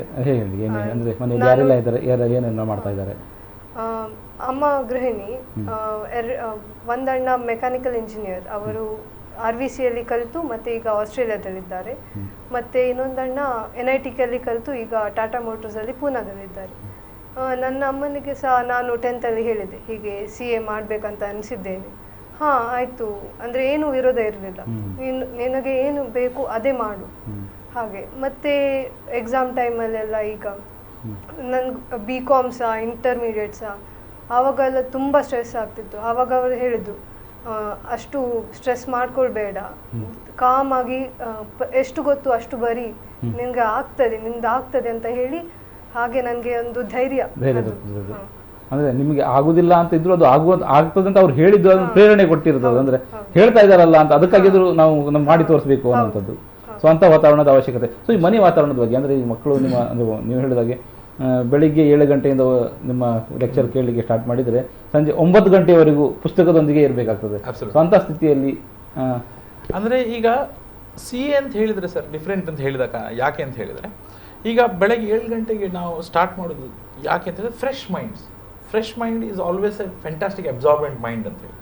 ಆ ಟೈಮಿಂಗಿಂದ ನಾವು ಕ್ಲಾಸ್ ಪ್ರಾಕ್ಟಿಕಲ್ ಆಗಲಿ ಥಿಯರಿ ಆಗಲಿ ಕ್ಲಾಸಸ್ ಸ್ಟಾರ್ಟ್ ಮಾಡ್ತೀವಿ ನಾವು 7 o'clock to 9 o'clock, 9 o'clock to then break ಕೊಟ್ಟು ದೆನ್ ಮಕ್ಕಳಿಗೆಲ್ಲ ಸ್ವಲ್ಪ ಮೋಟಿವೇಶನ್ ಕ್ಲಾಸಸ್ಸು ಮಧ್ಯದಲ್ಲಿ ಇಟ್ಟು ಹೇಗೆ ನಾವು ಸ್ಟ್ರೆಸ್ ಮ್ಯಾನೇಜ್ಮೆಂಟ್ ಕ್ಲಾಸಸ್ಸು ಮಾಡ್ತೇವೆ, ಕೆಲವು ಫನ್ ಕ್ಲಾಸಸ್ಸು ಮಾಡ್ತೇವೆ, ಕೆಲವು ಟೆಸ್ಟ್ ಎಲ್ಲ ಮುಂಚೆ ನಾವೆಲ್ಲ ಕಂಪ್ಲೀಟ್ ಡೀಟೇಲ್ಸ್ ಎಲ್ಲ ಹೇಳ್ತೇವೆ. ಸೊ ಎಲ್ಲವೂ ಮ್ಯಾನೇಜ್ ಮಾಡಲಿಕ್ಕೆ ಮಕ್ಕಳಿಗೆ ಹೇಳ್ಕೊಡ್ತೇವೆ ನಾವು. ಆದರೆ ಏನಾಗ್ತದೆ ಎಕ್ಸಾಮ್ ವಾತಾವರಣ ಬರುವಾಗ ಮಕ್ಕಳಿಗೆಲ್ಲ ಇದರಲ್ಲೂ ಒಳ್ಳೇದಾಗಬೇಕು, ಇದ್ರು BCom ಅಲ್ಲಿ ಒಳ್ಳೇದಾಗಬೇಕು, CA ಆಗಬೇಕು ಅಂತ ಹೇಳಿ ಎಲ್ಲ ಟೆನ್ಷನ್ ಮಾಡ್ಕೊಳ್ತಾರೆ. ಟೆನ್ಷನ್ ಮಾಡ್ಕೊಂಡು ಫಸ್ಟಿಗೆ ಹೋಗಿ ಪೇರೆಂಟ್ಸ್ ಹತ್ರ ಎಂತ ಮಾಡೋದು ಮಮ್ಮಿ, ಎಂತ ಮಾಡೋದು ಡ್ಯಾಡಿ ಅಂತ ಹೇಳಿ ಕೇಳ್ತಾರೆ. ಹಾಗಿರುವಾಗ ನಾವು ಅದಕ್ಕೆ ಆ ಓರಿಯೆಂಟೇಷನ್ ಪ್ರೋಗ್ರಾಮಲ್ಲಿ ನಮ್ಮ ಫೌಂಡರ್ CA ಗೋಪಾಲಕೃಷ್ಣ ಭಟ್ ಅವರು ಹೇಳ್ತಾರೆ, ಹೀಗಾಗ್ತದೆ, ಹೀಗೆ ಮಕ್ಕಳು ಬರ್ತಾರೆ, ನೀವು ಏನು ಮಾಡಬೇಕು ಅಂತ ಹೇಳಿದ್ರೆ ನೀವು ನರ್ವಸ್ ಆಗಬೇಡಿ, ಅವರ ನರ್ವಸ್ನೆಸ್ ನೋಡಿ ನೀವು ನರ್ವಸ್ ಆದರೆ ಆಟೋಮೆಟಿಕ್ ಅವರ ಇದು ಕಾನ್ಫಿಡೆನ್ಸ್ ಕಮ್ಮಿ ಆಗ್ತದೆ. ಸೊ ಅದಕ್ಕೆ ನೀವು ನರ್ವಸ್ ಆಗಬೇಡಿ, ಸ್ಟ್ರಾಂಗ್ ಆಗಿರಿ, ಮಕ್ಕಳಿಗೆ ಒಂದು ಕಂಪ್ಲೀಟ್ ಸ್ಟ್ರೆಸ್ ಫ್ರೀ ಎನ್ವೈರ್ಮೆಂಟ್ ಕೊಡಿ.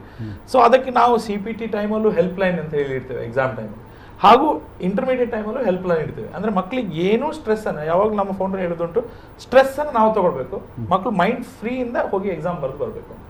ಹಾಗೆ ಫ್ರೀಯಲ್ಲಿ ಮೈಂಡ್ ಬರೆಯುವಾಗ confidence, stress free, plus they would be making sure the concentrate on that specific examination only, nothing else.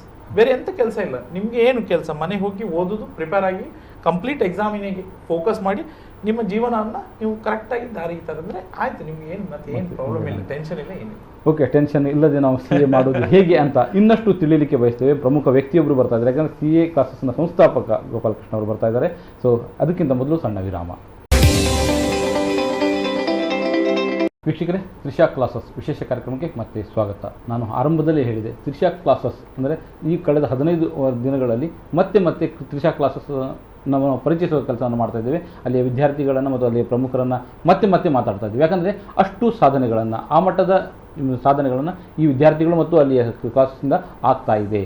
ಅಂದರೆ ನಮ್ಮ ಎದುರುಗಡೆ ಬಂದು ಕೂತ್ಕೊಂಡು ಅವರ ಸಾಧನೆ ಬಗ್ಗೆ ಹೇಳ್ಕೊಳ್ಳುವ ಹೆಮ್ಮೆಯ ವಿಷಯವನ್ನು ಅವರು ಇಲ್ಲಿ ಪ್ರಕಟಿಸ್ತಾ ಇದ್ದಾರೆ. ಈಗ ನಮ್ಮ ಜೊತೆ ಸೇರಿಕೊಂಡಿದ್ದಾರೆ ಗೋಪಾಲಕೃಷ್ಣ ಭಟ್, CA ಗೋಪಾಲಕೃಷ್ಣ ಭಟ್. ಅಂದರೆ ಇವರು CA ಕ್ಲಾಸ್ ರೂಪಿಸುವ CAಗಳನ್ನು ರೂಪಿಸುವ ರೂವಾರಿ ಅಂತ ನಾವು ಹೇಳ್ಬೋದು. ಮತ್ತು ನಾವು ತ್ರಿಷಾ ಕ್ಲಾಸಸ್ ಅಂತೇವೆ, ಇದರ ರೂವಾರಿ ಕೂಡ ಹೌದು. ಸರ್, ನಿಮಗೆ ಕಾರ್ಯಕ್ರಮಕ್ಕೆ ಸ್ವಾಗತ ಮಾಡ್ತಾ ಇದ್ದೇನೆ. ನಮ್ಮ ವೀಕ್ಷಕರಿಗೆ ನಿಮ್ಮ ಹೊಸ ಪರಿಚಯ ಏನಲ್ಲ, ಆದರೂ ನಾವು ತ್ರಿಷಾ ಕ್ಲಾಸಸ್ಸನ್ನು ಹೆಚ್ಚು ಬಾರಿ ಇಲ್ಲಿ ಪರಿಚಯ ಮಾಡಿಕೊಟ್ಟಿದ್ದೇವೆ. ಅಂದರೆ 3 ಕಡೆಗಳಲ್ಲಿ ಬ್ರಾಂಚನ್ನು ಹೊಂದಿದೆ. ಈಗಾಗಲೇ ಸಾವಿರಾರು ವಿದ್ಯಾರ್ಥಿಗಳಲ್ಲಿ ಇಲ್ಲಿ ಕಲಿತು ಅಂದರೆ ಉನ್ನತ ಹಂತಕ್ಕೆ ಮುಟ್ಟಿದ್ದಾರೆ. ಆ ಹಂತಕ್ಕೆ ಮುಟ್ಟುವ ಮಧ್ಯದಲ್ಲಿ ನಿಮ್ಮ ಫ್ಯಾಕಲ್ಟೀಸ್ಗಳ ಶ್ರಮ ಇದ್ದೇ ಇರ್ತದೆ, ಆದರೆ ನಿಮ್ಮ ಶ್ರಮ ಕೂಡ ಇದೆ. ಅಂದರೆ ಅದನ್ನು ರೂಪಿಸುವ ಒಂದು ರೀತಿ, ಅದು ಹೇಗೆ ರೂಪಿಸಿಕೊಂಡು ಬಂದ್ರಿ ಅಂತ?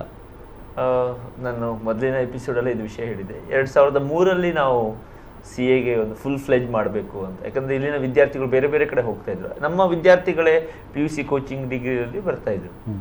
ಹೋದಾಗ ವಿದ್ಯಾರ್ಥಿಗಳೇ ಹೇಳಿದ್ರು, ನಮ್ಗೆ ಸರಿಯಾದ ಕೋಚಿಂಗ್ ಸಿಗೋದಿಲ್ಲ, ಕರೆಕ್ಟ್ ಗೈಡೆನ್ಸ್ ಇಲ್ಲ ಅಂತ. ಆಗ ನಾವು ನಮ್ಮದೇ ಆದ ಒಂದು ತಯಾರಿಯನ್ನು ಮಾಡಿಕೊಂಡು 2003 ಆಗ್ಲಿಂದನೇ ಫಸ್ಟ್ ಬ್ಯಾಚಲ್ಲೇ ಒಂದು ಇಂಟರ್ಮೀಡಿಯೇಟ್ ಲೆವೆಲ್ಗೆ ಆಲ್ ಇಂಡಿಯಾ ರ್ಯಾಂಕ್ ಬಂತು. ಅಂದ್ರೆ first batch maiden batch. So ಅಲ್ಲಿಂದ ನೀವು ಪ್ರೇರಿತರಾದ್ರಿ, ಅಂದ್ರೆ ನಾವು ಸಕ್ಸಸ್ ಆದ್ವಿ ಅಲ್ಲಿಗೆ. ಹೌದು, ಅಂದ್ರೆ ನಾನು ಬಿಡ್ಲಿಲ್ಲ ಅಲ್ಲಿ. ಯೂಶಲಿ ಅದು ಫ್ಲೂಕ್ ಅಂತ ಅಂದ್ಕೊಳ್ತಾರೆ ಕೆಲವರು. 2ನೇ ಬ್ಯಾಚ್ ಅಲ್ಲಿ ಇನ್ನೊಂದು ರ್ಯಾಂಕ್ ಬಂತು, ಅದು ಆಲ್ ಇಂಡಿಯಾದಲ್ಲಿ ತುಂಬಾ ಹೆಸರನ್ನ ಮಾಡ್ತು. ಫಸ್ಟ್ ಬ್ಯಾಚಿನ ರ್ಯಾಂಕಿನ ವಿದ್ಯಾರ್ಥಿನಿ ಲಕ್ಷ್ಮೀ ಕಿರಣ್ ಅಂತ, ಉಡುಪಿಯವಳು. ಆಲ್ ಇಂಡಿಯಾ ರ್ಯಾಂಕ್ ಬಂದಾಗ ತುಂಬಾ ಹೆಮ್ಮೆ ಪಟ್ವಿ ನಾವು. ಆಗ ಸುಮಾರಷ್ಟು ನಾವು ಅವ್ರ ಮಕ್ಕಳಿಗೆ ಪಾಠ ಮಾಡೋ ವಿಧಾನಗಳಿರ್ಬೋದು. ಯಾಕಂದ್ರೆ ಇದನ್ನು ಮಾಡ್ಬೇಕಾದ್ರೆ ಒಳ್ಳೆ ಗೈಡೆನ್ಸ್ ಬೇಕಾಗ್ತದೆ ಮಕ್ಕಳಿಗೆ. ಇದರಲ್ಲಿ 2-3 ವಿಷಯ ಇದೆ. ಒಂದು ಟೀಚಿಂಗ್, ಡು ಯು ಅಗ್ರಿ? ಇನ್ನೊಂದು ಎರಡನೇ ಏನಂತ ಹೇಳಿದ್ರೆ, we have to motivate them throughout the journey. ಅಲ್ಲಿ ಮಧ್ಯದಲ್ಲಿ ಪಾಠ ಸುಮಾರು ಕೋಚಿಂಗ್ ಇನ್ಸ್ಟಿಟ್ಯೂಟ್ಗಳು ಮಾಡ್ತಾರೆ. ಪಾಠದೊಟ್ಟಿಗೆ ಎಲ್ಲರೂ ಪಾಠ ಮಾಡ್ತಾರೆ, ಎಲ್ಲರೂ ಕೋಚ್ ಮಾಡ್ತಾರೆ, ಬಟ್ ಎಷ್ಟು ರಿಸಲ್ಟ್ ಕೊಡ್ತಾರೆ ಅನ್ನೋದು ಪ್ರಮುಖ. ರಿಸಲ್ಟ್ ಕೊಡ್ತಾರೆ ಒಂದು. ಎರಡನೇದು, ಆ ಮಕ್ಕಳಿಗೆ ಸರಿಯಾದ ಗೈಡೆನ್ಸ್ ಅಂಡ್ ಮೋಟಿವೇಶನ್ ಬೇಕು. ಇವರು ಈಗ ಹಿಂದಿನ ಎಪಿಸೋಡ್ ಅಲ್ಲಿ ಮಾತಾಡ್ತಾ ನಾನು ಕೇಳಿದೆ, ಅಂದ್ರೆ ಎಷ್ಟೋ ಸತಿ ನಾವು ವರಿ ಮಾಡ್ಕೊಂಡ್ಬಿಡ್ತೇವೆ. ಆಗ ಅವರಿಗೆ ನಾವು ಕರೆಕ್ಟ್ ಆದ ಒಂದು ಆಕ್ಸಿಜನ್ ತುಂಬಬೇಕಾಗ್ತದೆ. ಇಲ್ಲ, ನಿನಗೆ ಆಗತ್ತೆ, ಯು ಕ್ಯಾನ್ ಡೂ ಇಟ್ ಅಂತ. 3ನೇದಾಗಿ, ಈ ಅವರ ಎಬಿಲಿಟಿಯನ್ನು ಪರ್ಫಾರ್ಮೆನ್ಸಿಗೆ ಕನ್ವರ್ಟ್ ಮಾಡೋಕ್ಕೆ ಸರಿಯಾದ ಇವ್ಯಾಲ್ಯೂಯೇಷನ್ ಬೇಕು. ಟೆಸ್ಟ್ ಇರ್ಬೋದು, ಎಕ್ಸಾಮ್ಸ್ ಇರ್ಬೋದು, ಅಥವಾ ಅವರಿಗೆ ಮಾಕ್ ಎಕ್ಸಾಮ್ಸ್ ಮಾಡೋದಿರ್ಬೋದು, ರಿವಿಷನ್ಸ್ ಇರ್ಬೋದು. ಇದೆಲ್ಲ ಸೇರ್ಕೊಂಡು ಆ ಸಿಸ್ಟಮ್ ಆಸ್ ಎ ಹೋಲ್ ಮಾಡಿದಾಗ ಬಹಳ ಚೆನ್ನಾಗಿ ರಿಸಲ್ಟನ್ನು ಪಡಿಬೋದು. ಉದಾಹರಣೆಗೆ ಆಲ್ ಇಂಡಿಯಾದಲ್ಲಿ ಇರುವ ರಿಸಲ್ಟ್ಗಿಂತ ಯಾವಾಗಲೂ ಡಬಲ್ ಇದೆ. ಒಂದು 20-22% ನಮ್ಮ 45-50% ಇದೆ. So that could be possible because of the collective efforts. Of course we have very good teachers, we have very good systems, we have very good materials. ಅದೆಲ್ಲ ಕಂಬೈಂಡ್ ಆಗಿ ಬರ್ತದೆ. ಸೊ ಇನ್ನು ನಮ್ಮ ವಿದ್ಯಾರ್ಥಿಗಳು ಇಂಟರ್ಮೀಡಿಯೇಟ್ನಲ್ಲಿ ನೀವು ಸಾಧನೆ ಹೇಗೆ, ನೀವು ಏನೆಲ್ಲ ಎಷ್ಟು ಪ್ರಮಾಣದ ಅಂಕಗಳನ್ನು, ಮಾರ್ಕ್ಸ್ಗಳನ್ನು ತೆಗೆದಿದ್ದೀರಿ ಅಂತ? ಓಕೆ, ಗ್ರೂಪ್ 1 ಮತ್ತು ಗ್ರೂಪ್ 2 ಇದೆ. ಗ್ರೂಪ್ 1 ಅಲ್ಲಿ 4 ಪೇಪರ್ಸ್. ನನಗೆ ಅಕೌಂಟ್ಸಲ್ಲಿ 81, ಲಾ ಅಲ್ಲಿ 60, ಟ್ಯಾಕ್ಸ್ ಅಲ್ಲಿ 63, ಕಾಸ್ಟಿಂಗ್ ಅಲ್ಲಿ 66. ಟೋಟಲ್ ಎಲ್ಲದೂ 60ಕ್ಕಿಂತ ದಾಟಿ. ಅಂದ್ರೆ ಯೂಶಲಿ ನಾವು ಈಗ SSLC PUC ಹಂತಕ್ಕೆ ಹೋಲಿಸಿದರೆ 60 ದಾಟುವುದು ದೊಡ್ಡ ವಿಷಯವಲ್ಲ. ಹೌದು, ಆದ್ರೆ CA ಅಲ್ಲಿ 60 ಅಂದ್ರೆ ದೊಡ್ಡ ಒಳ್ಳೆ ನಂಬರ್ ಅದು. ಅಂದ್ರೆ ಆಲ್ ಇಂಡಿಯಾದಲ್ಲಿ ಅಷ್ಟು ಸರಿಯಾದ ವ್ಯಾಲ್ಯೂಯೇಷನ್ಸ್ ಅನ್ನ ಮಾಡ್ತಾರೆ. 60 ಇಸ್ ಗುಡ್, ಬಟ್ ಗೆಟಿಂಗ್ 80, 85, 80 ಇದರ excellent marks. Very very excellent. ಹೌದು. CA ದಲ್ಲಿ that is super. In fact CA ಅಲ್ಲಿ ಏನ್ ರೂಲ್ ಅಂದ್ರೆ, ನಿಮ್ಗೆ ಒಂದು ಹೇಳಕ್ ಮಾಡ್ತೀನಿ, ಸಾರಿ, ಅವರ ಮಾರ್ಕ್ಸ್ ಕಡಿಮೆ. ಒಂದು ಸಬ್ಜೆಕ್ಟ್ ಫೇಲ್ 4 ಬರೀಬೇಕು. ಇಟ್ಸ್ ನಾಟ್ ಲೈಕ್ ಡಿಗ್ರಿ, ಒಂದು ಫೇಲ್ ಆದ್ರೆ 1 ಬರೆಯೋದಲ್ಲ, 4 ಬರೀಬೇಕು. ಹಾಗೆ ಒಂದು ಪೇಪರ್ಲಿ 60ಕ್ಕಿಂತ ದಾಟಿ ಹೋದ್ರೆ ಅದು ಎಕ್ಸಾಮ್ಷನ್ ಅಂತ ಆಗ್ತದೆ. ಅಂದ್ರೆ ನಮ್ಮ ಇನ್ಸ್ಟಿಟ್ಯೂಟ್ ಪ್ರಕಾರ 60ನ ಸ್ಕೋರ್ ಮಾಡೋದು ಈಸಿ ಇಲ್ಲ, ಅದು ದಾಟಿದ್ರೆ ಇಟ್ ಇಸ್ ಗುಡ್, ಎಕ್ಸಲೆಂಟ್ ಅಂತ. So 80 is A very good score in fact. Okay, ಮುಂದೆ ಗ್ರೂಪ್ 2 ಅಡ್ವಾನ್ಸ್ಡ್ ಅಕೌಂಟ್ಸ್ ಅಲ್ಲಿ 65, ITSM ಅಲ್ಲಿ 40, ಎಕನಾಮಿಕ್ಸ್ ಮತ್ತು ಫೈನಾನ್ಷಿಯಲ್ ಮ್ಯಾನೇಜ್ಮೆಂಟ್ ಅಲ್ಲಿ 44, ಆಡಿಟಿಂಗ್ ಅಲ್ಲಿ 43. ಟೋಟಲ್ ಗ್ರೂಪ್ 1 ಮತ್ತು ಗ್ರೂಪ್ 2 ಅಲ್ಲಿ 462. ಸೊ ಇಲ್ಲಿ ನೀವು ಅಂದ್ರೆ 60 ಅಂತ ಹೇಳ್ತಾ ಇದ್ರೆ 40ಗಿಂತ ಕೆಳಗೆ ಬರ್ತಾ ಇದ್ದಾರೆ, ಏನು ಕಥೆ ಅದು? ಅಂದ್ರೆ ಹೇಗೆ ರೂಲ್ ಅಂದ್ರೆ 40 ಮಿನಿಮಮ್ ಇರಬೇಕು, 40 ಮಿನಿಮಮ್ ಇರಬೇಕು, ಅಂಡ್ 40ಗಿಂತ ಜಾಸ್ತಿ ಇರಬೇಕು. ಓವರ್ ಆಲ್ ಅದು 50% ಆಗಬೇಕು. ಫಸ್ಟ್ ಗ್ರೂಪ್ ಅಲ್ಲಿ 400ಗೆ 200 ಮಾರ್ಕ್ ಬರಬೇಕು. ಸೆಕೆಂಡ್ ಗ್ರೂಪ್ ಅಲ್ಲಿ 400ಗೆ ಮತ್ತೆ 200 ಬರಬೇಕು. ಇವಳಿಗೆ ಫಸ್ಟ್ ಗ್ರೂಪ್ ಅಲ್ಲಿ ತುಂಬಾ ಜಾಸ್ತಿ ಇತ್ತು, ಸೆಕೆಂಡ್ ಗ್ರೂಪ್ ಅಲ್ಲಿ 200ಗಿಂತ 4-8 ಮಾರ್ಕಿನೋ ಕಡಿಮೆ ಇತ್ತು, 8 ಮಾರ್ಕ್ ಕಡಿಮೆ ಇತ್ತು. ಆದ್ರೆ ಫಸ್ಟ್ ಗ್ರೂಪ್ ಜಾಸ್ತಿ ಇರೋದು ಎರಡನೇ ಗ್ರೂಪ್ ಕಡಿಮೆ ಇರೋಗೋಸ್ಕರ ಅದು ಸೆಟ್ ಆಫ್ ಅಂತ ಪ್ರಾವಿಷನ್. ಅಂದ್ರೆ ಇನ್ ಸಿಂಪಲ್ 2 ಗ್ರೂಪ್ ಬರೆದಾಗ ಇಂಥದ್ದೊಂದು ಪ್ರಯೋಜನ ಸಿಗ್ತದೆ. 200 ಇಲ್ದಿದ್ರು ಒಟ್ಟಿಗೆ 400 ಆದ್ರೂ ಸಾಕು, ಒಂದ್ರಲ್ಲಿ ಜಾಸ್ತಿ ಒಂದ್ರ ಕಡಿಮೆ ಬಂದು ಸೆಟ್ ಆಫ್ ಆಗುತ್ತೆ. ಇದು ಒಂದು ಇಂಪಾರ್ಟೆಂಟ್ ಪ್ರಾವಿಷನ್. ಓಕೆ, ನಿಮ್ಮ ಅಂಕಗಳ ಬಗ್ಗೆ ಒಂದಿಷ್ಟು ಮಾಹಿತಿ. ಗ್ರೂಪ್ 1 ಅಲ್ಲಿ 4 ಸಬ್ಜೆಕ್ಟ್ ಇದೆ. ಅಕೌಂಟಿಂಗ್ ಅಲ್ಲಿ 79, ಲಾ ಅಲ್ಲಿ 75, ಕಾಸ್ಟಿಂಗ್ ಅಲ್ಲಿ 58, ಆಮೇಲೆ ಟ್ಯಾಕ್ಸ್ ಅಲ್ಲಿ 56. ಆಮೇಲೆ ಗ್ರೂಪ್ 2 ಅಲ್ಲಿ ಅಡ್ವಾನ್ಸ್ಡ್ ಅಕೌಂಟಿಂಗ್ ಅಲ್ಲಿ 79, ಆಡಿಟಿಂಗ್ ಅಲ್ಲಿ 52, ITSM ಅಲ್ಲಿ 50, ಆಮೇಲೆ ಎಕನಾಮಿಕ್ಸ್ ಮತ್ತೆ ಫೈನಾನ್ಷಿಯಲ್ ಮ್ಯಾನೇಜ್ಮೆಂಟ್ ಅಲ್ಲಿ 53, ಟೋಟಲ್ 502. ಓಕೆ, ಈ ವಿದ್ಯಾರ್ಥಿಗಳ ಬಗ್ಗೆ ಏನು ಹೇಳ್ತೀರಿ? Very good score. Even in fact ನಮ್ಮಲ್ಲಿ ಒಬ್ಬ ವಿದ್ಯಾರ್ಥಿ ಬೆಂಗಳೂರಲ್ಲಿ 540 ಸ್ಕೋರ್ ಮಾಡಿದೆ. ಅಂಥದ್ದು ಇದೆ. But these 2 students in Mangalore they have done excellent. ಇವರು ಇಬ್ರು very calm and composed. Sahana, whom I know from CPT route ಇಂದನು, even Srilata also. They are very calm and cool student, and they used to prepare on a very daily basis. In fact, Sahana is our Srilata is our integrated batch. Integrated batch ಅಂದ್ರೆ BCom plus CA ನ ಒಟ್ಟಿಗೆ ಮಾಡಿಸಿ ಕೊಡ್ತೇವೆ ನಾವು. So ಅದು parallel, she was our integrated batch, and we give lot of facilities for them to make a preparation of CA plus BCom. ಅದು ಹೇಗೆ ಅಂದ್ರೆ 2 ಡಿಗ್ರಿ ಮತ್ತು ಅಂದ್ರೆ ಸೊ ಡಿಗ್ರಿ ಅವರಿಗೆ ಬಿಗಿನಿಂಗ್ ಅಲ್ಲಿ we do little fast track, ಬೇಗ ಮಾಡಿದ ನಂತರ ಸಿಎಗೆ ಜಾಸ್ತಿ ಒತ್ತುಗಳನ್ನ ಕೊಡ್ತಾ ಹೋಗ್ತೇವೆ. ಅಂದ್ರೆ ನಿಮ್ಮಲ್ಲಿ ಎರಡೂ ಕೂಡ ಹೌದು, ಅಂತ ಅವಕಾಶ ಇದೆ. ನಿಮ್ಮ ಸಂಸ್ಥೆ ಬಿಕಾಮ್ ಮಂಗಳೂರು ಯೂನಿವರ್ಸಿಟಿ ಮತ್ತೆ ಪ್ಲಸ್ ಸಿಎ ಕೋಚಿಂಗ್ ಅನ್ನು ಕೊಡುವಂತದ್ದು ಸಂಸ್ಥೆಗಳು 2-3 ಸಂಸ್ಥೆಗಳಿದೆ ಮಂಗಳೂರಲ್ಲಿ.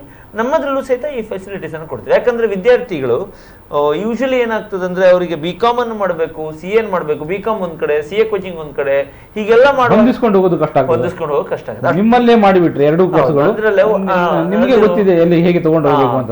ಕರೆಕ್ಟ್. ಒಂದು. ಎರಡನೇದು ಇಂಟಗ್ರೇಟೆಡ್ ಬ್ಯಾಚ್ ಅಲ್ಲಿ 2 ಅಂಡರ್ 1 ರೂಫ್ ಆದ್ರೆ ತುಂಬಾ ಟೈಮ್ ಸೇವ್ ಆಗುತ್ತೆ. What you say Srilatha? Really felt you like that? ನಮ್ಗೆ ತುಂಬಾ ಪ್ರಯೋಜನ ಆಯ್ತು.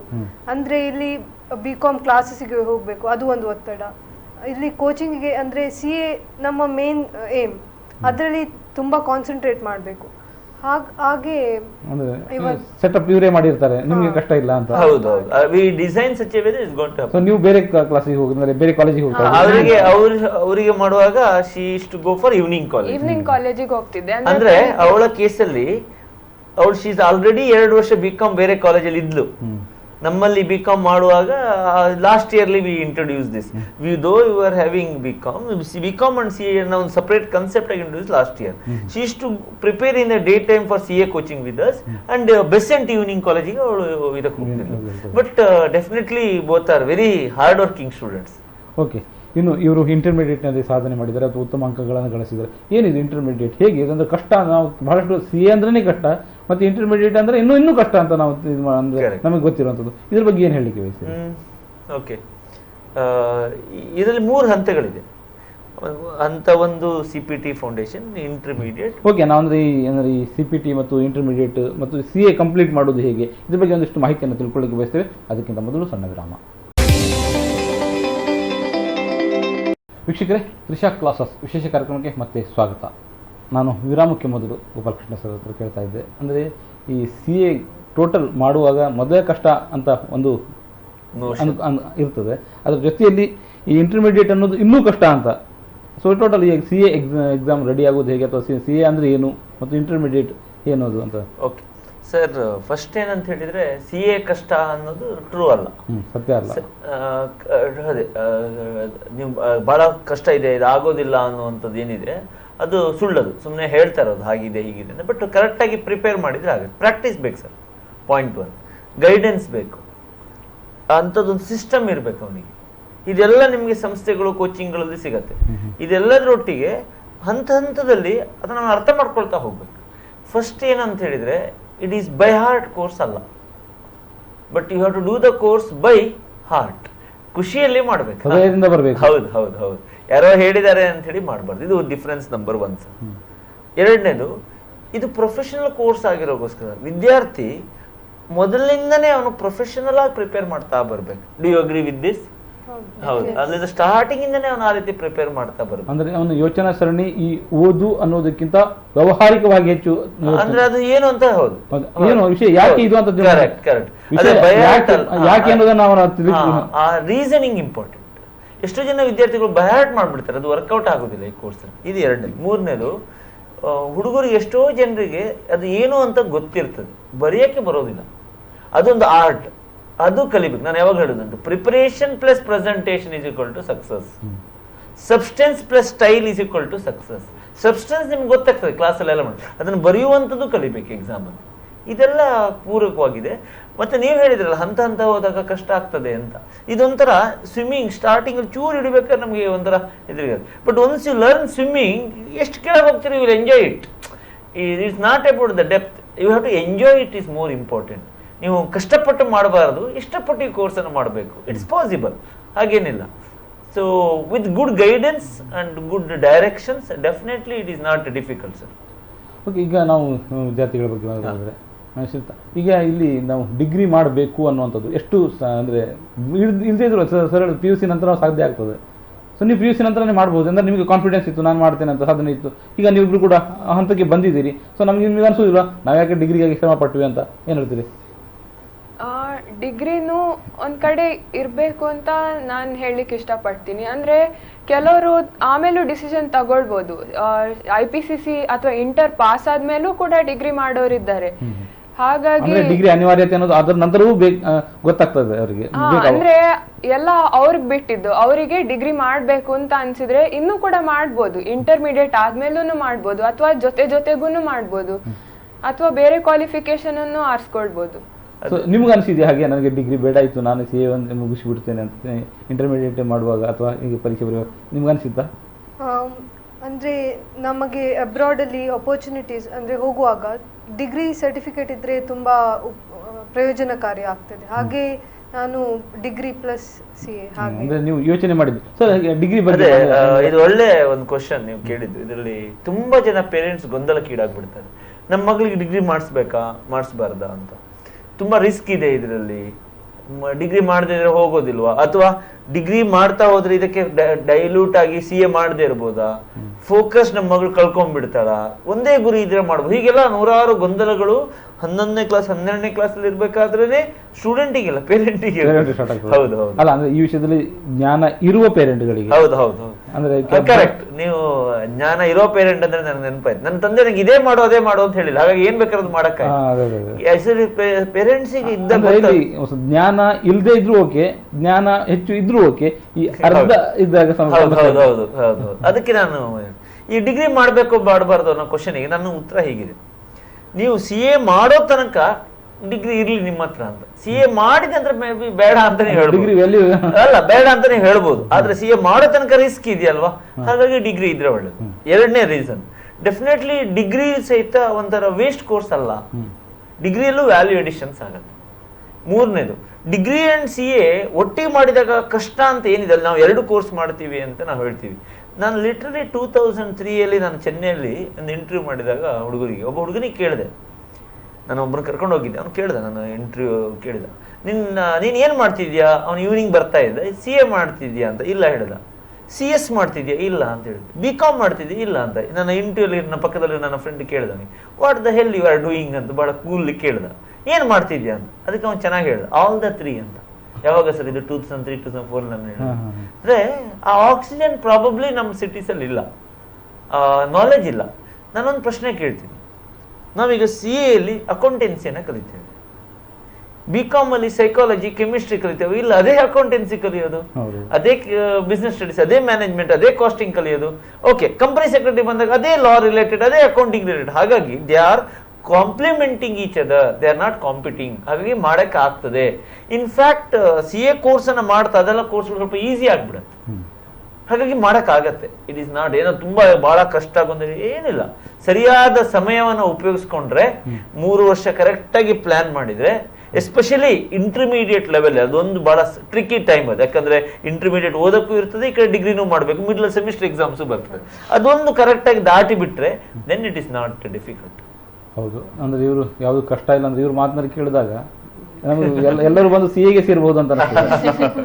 ಹಾಗೆಲ್ಲ ನಿಮ್ಗೆ ಅನಿಸ್ತದ ಸ್ಟಡಿ ಮಾಡುವಾಗ ಅಂದ್ರೆ ಇಲ್ಲಿ ಅಂದ್ರೆ ಇವ್ರು ಹೇಳುವಕ್ಕಿಂತ ಸ್ಟಡಿ ಮಾಡೋದು ನೀವು ವಿದ್ಯಾರ್ಥಿಗಳು ನಿಮಗೆ ನೀವು ಹೇಗೆ ಮಾಡ್ತಾ ಇದ್ರಿ, ಹೇಗೆ ಮಾಡಿದ್ರೆ ಚೆನ್ನ ಅನ್ನೋಂಥದ್ದು?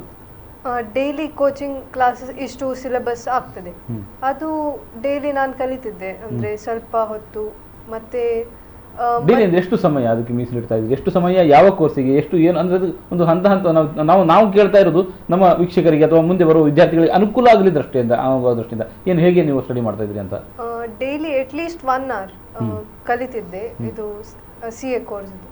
ಮತ್ತೆ ಮಧ್ಯದಲ್ಲಿ ಇದು ನಮ್ಮ BCom ಇಂಟರ್ನಲ್ಸ್ ಇತ್ತು, ಹಾಗೆ CA ತುಂಬ ಕಲೀಲಿಕ್ಕೆ ಆಗಲಿಲ್ಲ.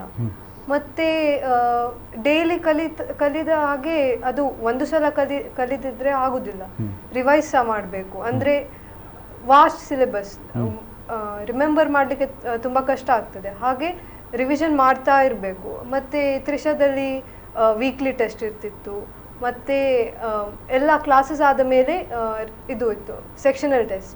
ಅದು ಒಂದು ಸಬ್ಜೆಕ್ಟಲ್ಲಿ 4-5 ಚಾಪ್ಟರ್ಸ್ ಎಲ್ಲ ಅವರು ಪೋರ್ಷನ್ ಇಡ್ತಿದ್ರು, ಹಾಗೆ ನಮಗೆ ಅದು ಬೇಗ ಕಂಪ್ಲೀಟ್ ಮಾಡಲಿಕ್ಕೆ ನಮಗೆ ಸಹ ಒಳ್ಳೆ ಆಗ್ತಿತ್ತು.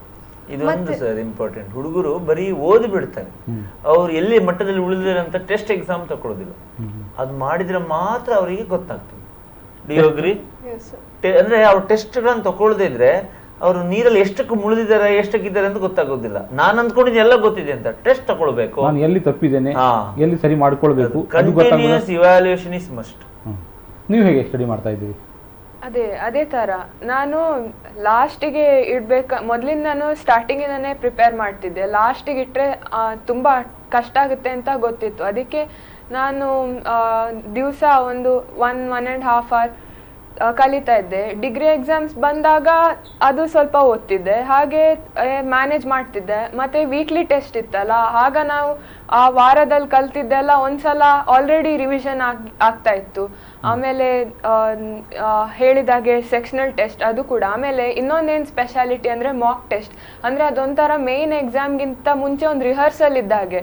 ಅಂದರೆ ಆವಾಗ ಆ್ಯಕ್ಚುಲಿ ಒಂದ್ಸಲ ನಾವು ನಿಜವಾಗಿ ಎಕ್ಸಾಮಲ್ಲಿ ಹೇಗೆ ಬರಿತೇವೆ ಅದೇ ವಾತಾವರಣದಲ್ಲಿ ಮಾಕ್ ಟೆಸ್ಟ್ ಬರೆದಾಗ ನಮ್ಗೆ ಒಂದ್ಸಲ ಓದಿದಾಗೂ ಆಯಿತು, ಹೇಗೆ ಬರಿಬೇಕು, ನಾವು ಟೈಮ್ ಮ್ಯಾನೇಜ್ಮೆಂಟ್ ತುಂಬ ಇಂಪಾರ್ಟೆಂಟ್. ಟೈಮ್ ಮ್ಯಾನೇಜ್ಮೆಂಟ್ ಗೊತ್ತಾಗುತ್ತೆ, ನಾವು ಎಷ್ಟು ಟೈಮ್ ಕೊಡಬೇಕು, ಅಂದರೆ ಎಷ್ಟು ಈ ಆನ್ಸರಿಗೆ ಇಷ್ಟೇ ಹೊತ್ತು ಅಂತ ಅದೆಲ್ಲ ಅಂದಾಜು ಸಿಗ್ತದೆ ಮಾಕ್ ಟೆಸ್ಟ್ ಬರೆದ್ರೆ. ಸೊ ಅದು ತುಂಬ ಇಂಪಾರ್ಟೆಂಟ್ ಅಂತ ನಾನು ಹೇಳ್ತೇನೆ. ಓಕೆ, ಟೆಸ್ಟ್ಗಳು ಹೇಗಿರ್ತವೆ ಸರ್? ಅದು ನಮ್ಮ ಪ್ರಕಾರ ಟೆಸ್ಟ್ ಅಂದರೆ 1.5 ಗಂಟೆ ಇದಿರ್ತದೆ, ಮತ್ತು 5-10 ನಿಮಿಷ ಓದಕ್ಕೆ. ಎಕ್ಸಾಮ್ ಅಂದರೆ 3 ಗಂಟೆ 15 ನಿಮಿಷ. ಹೀಗೆ ಈ 2 ಪ್ಯಾಟರ್ನ್ ಇರ್ತದೆ. ಮಾಕ್ ಎಕ್ಸಾಮ್ ಬಹಳ ಕರೆಕ್ಟಾಗಿ ಹೇಳಿದ್ರು. ಬರೀ ತ್ರಿಷಾ ಕ್ಲಾಸಸ್ ಅಂತಲ್ಲ, ನಮ್ಮ ವಿದ್ಯಾರ್ಥಿಗಳು ತ್ರಿಷಾ ಕ್ಲಾಸಸ್ ಆಗಿಯೂ ಟೈಮ್ ಇದ್ರೆ ಇನ್ಸ್ಟಿಟ್ಯೂಟ್ ICA ಬ್ರಾಂಚಲ್ಲಿ ಮಾಕ್ ಎಕ್ಸಾಮ್ಸ್ ಮಾಡ್ತಾರೆ, ಅದನ್ನು ಬರೀಬೋದು. ಮಕ್ಕಳು ಎಷ್ಟು ಪ್ರಾಕ್ಟೀಸ್ ಮಾಡ್ತಾರೆ. ನಾನು ಹೀಗೆ ಲೆಕ್ಕಕ್ಕೆ ಹೇಳೋದು, ಹುಡುಗಿ 400 ಮಾರ್ಕ್ ಬರಬೇಕು, 800 ಮಾರ್ಕ್ ಪಾಸ್ ಆಗಿತ್ತು. ನಮ್ಮ ಲೆಕ್ಕ ಹೇಗಿರ್ಬೇಕು ಅಂದ್ರೆ, ನಾನು ಹೀಗೆ ತಮಾಷೆ ಹೇಳೋದು, ಬಟ್ ಅದನ್ನು ಸೀರಿಯಸ್ ಆಗಿ ಹುಡುಗರು ತಗೊಂಡ್ರೆ ಬಹಳ ಒಳ್ಳೇದು. ಬರೀ 10 ಮಾರ್ಕಿಗೆ ನೀನು 1 ನೋಟ್ಬುಕ್ ಖಾಲಿ ಆಗ್ಬೇಕು. 10 ಮಾರ್ಕ್ಸಿಗೆ 1 ನೋಟ್ಬುಕ್ ಖಾಲಿ ಆಗ್ಬೇಕು. 400 ಮಾರ್ಕ್ ನಿಂಗೆ ಬೇಕು ಅಂದ್ರೆ 40 ನೋಟ್ಬುಕ್ ಖಾಲಿ ಆದ್ರೆ ಅಷ್ಟು ಬರೆದು ಕ್ಲೀನ್ ಆಗಿ ಕಾನ್ಸಂಟ್ರೇಟ್ ಆಗಿ ಬರೆದ್ರೆ ಮೇಲೆ ಪರಮಾತ್ಮ ಇರ್ಲಿ ನೀ ಚಲೋ ಪಾಸ್ ಆಗು ಅಂತ ಹೇಳ್ತಾರೆ. ಅಷ್ಟು ಬರ್ದಿರ್ತೀಯ ನೀನು. I think the practice is so important. Okay ಸರಿ, ನಮ್ಮ ಸಮಯ ಮೀರ್ತಾ ಇದೆ, ನಾವು ಮುಂದುವರಿಲಿಕ್ಕೆ ಆಗುದಿಲ್ಲ. ಆದ್ರೂ ನಾನು ನಿಮ್ಮ ಹತ್ರ ತ್ರಿಷಾ ಕ್ಲಾಸಸ್ಗೆ ಯಾಕೆ ಸೇರ್ಬೇಕು ನಿಮ್ಮ ಹತ್ರ ಕೇಳ್ತಾ ಇರೋದು. ತ್ರಿಷಾ ಕ್ಲಾಸಸ್ಸಲ್ಲಿ ಅವರು ಬರೇ ಅವ್ರು ಹೇಳ್ದಾಗೆ ಪಾಠ ಮಾತ್ರ ಅಲ್ಲ, ನಮಗೆ ತುಂಬ ಪ್ರೋತ್ಸಾಹ ಕೊಡ್ತಾರೆ.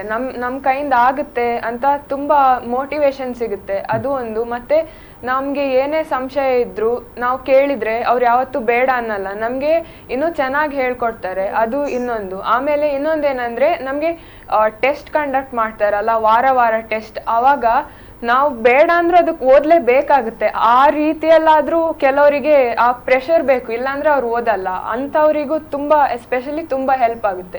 ನೀವೇನು ಹೇಳ್ತೀರಿ? ನಿಮಗೂ ತ್ರಿಷಾ ಕ್ಲಾಸಸ್ ಹೇಗೆ?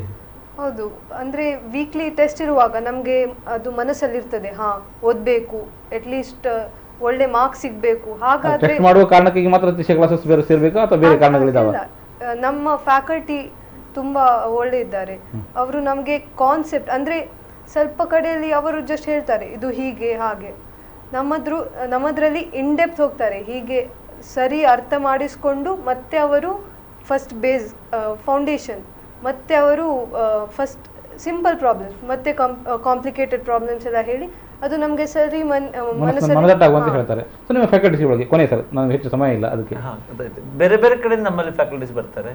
ಕೆಲವರು ನಮ್ಮ ಮಂಗಳೂರಿನ ಪ್ರತಿಷ್ಠಾನಿತ ಚಾರ್ಟರ್ಡ್ ಅಕೌಂಟೆಂಟ್ಗಳು ನಮ್ಮಲ್ಲಿ ವರ್ಕ್ ಮಾಡ್ತಾರೆ.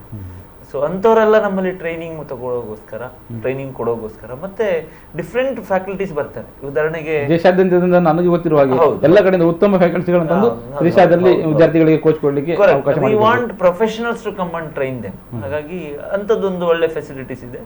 That's all I want to say. Okay sir, ನೀವು ಮೂವರು ಅಂದರೆ ಗೋಪಾಲಕೃಷ್ಣ ಭಟ್ ಮತ್ತು ಹಾಗೆ ಶ್ರೀಲತಾ ಹಾಗೆ ಸಹನಾ ಮೂವರಿಗೂ ಕೂಡ ಧನ್ಯವಾದ ಅರ್ಪಿಸ್ತೇನೆ ಇವತ್ತಿನ ಕಾರ್ಯಕ್ರಮದಲ್ಲಿ ಭಾಗವಹಿಸಿದೆ. Thank you sir. ಸೊ ಇಲ್ಲಿಗೆ ನಮ್ಮ ಇವತ್ತಿನ ದಿಶಾ ಕ್ಲಾಸ್ ಆಫ್ ಶಿಷ್ಯ ಕಾರ್ಯಕ್ರಮ ಮುಕ್ತಾಯವಾಗುತ್ತದೆ. ನಿರಂತರ ಸುದ್ದಿ ಮಾಹಿತಿ ಹಾಗೂ ಮನೋರಂಜನೆಗಾಗಿ ನೋಡ್ತಾ ಇರಿ ವಿ4 ನ್ಯೂಸ್.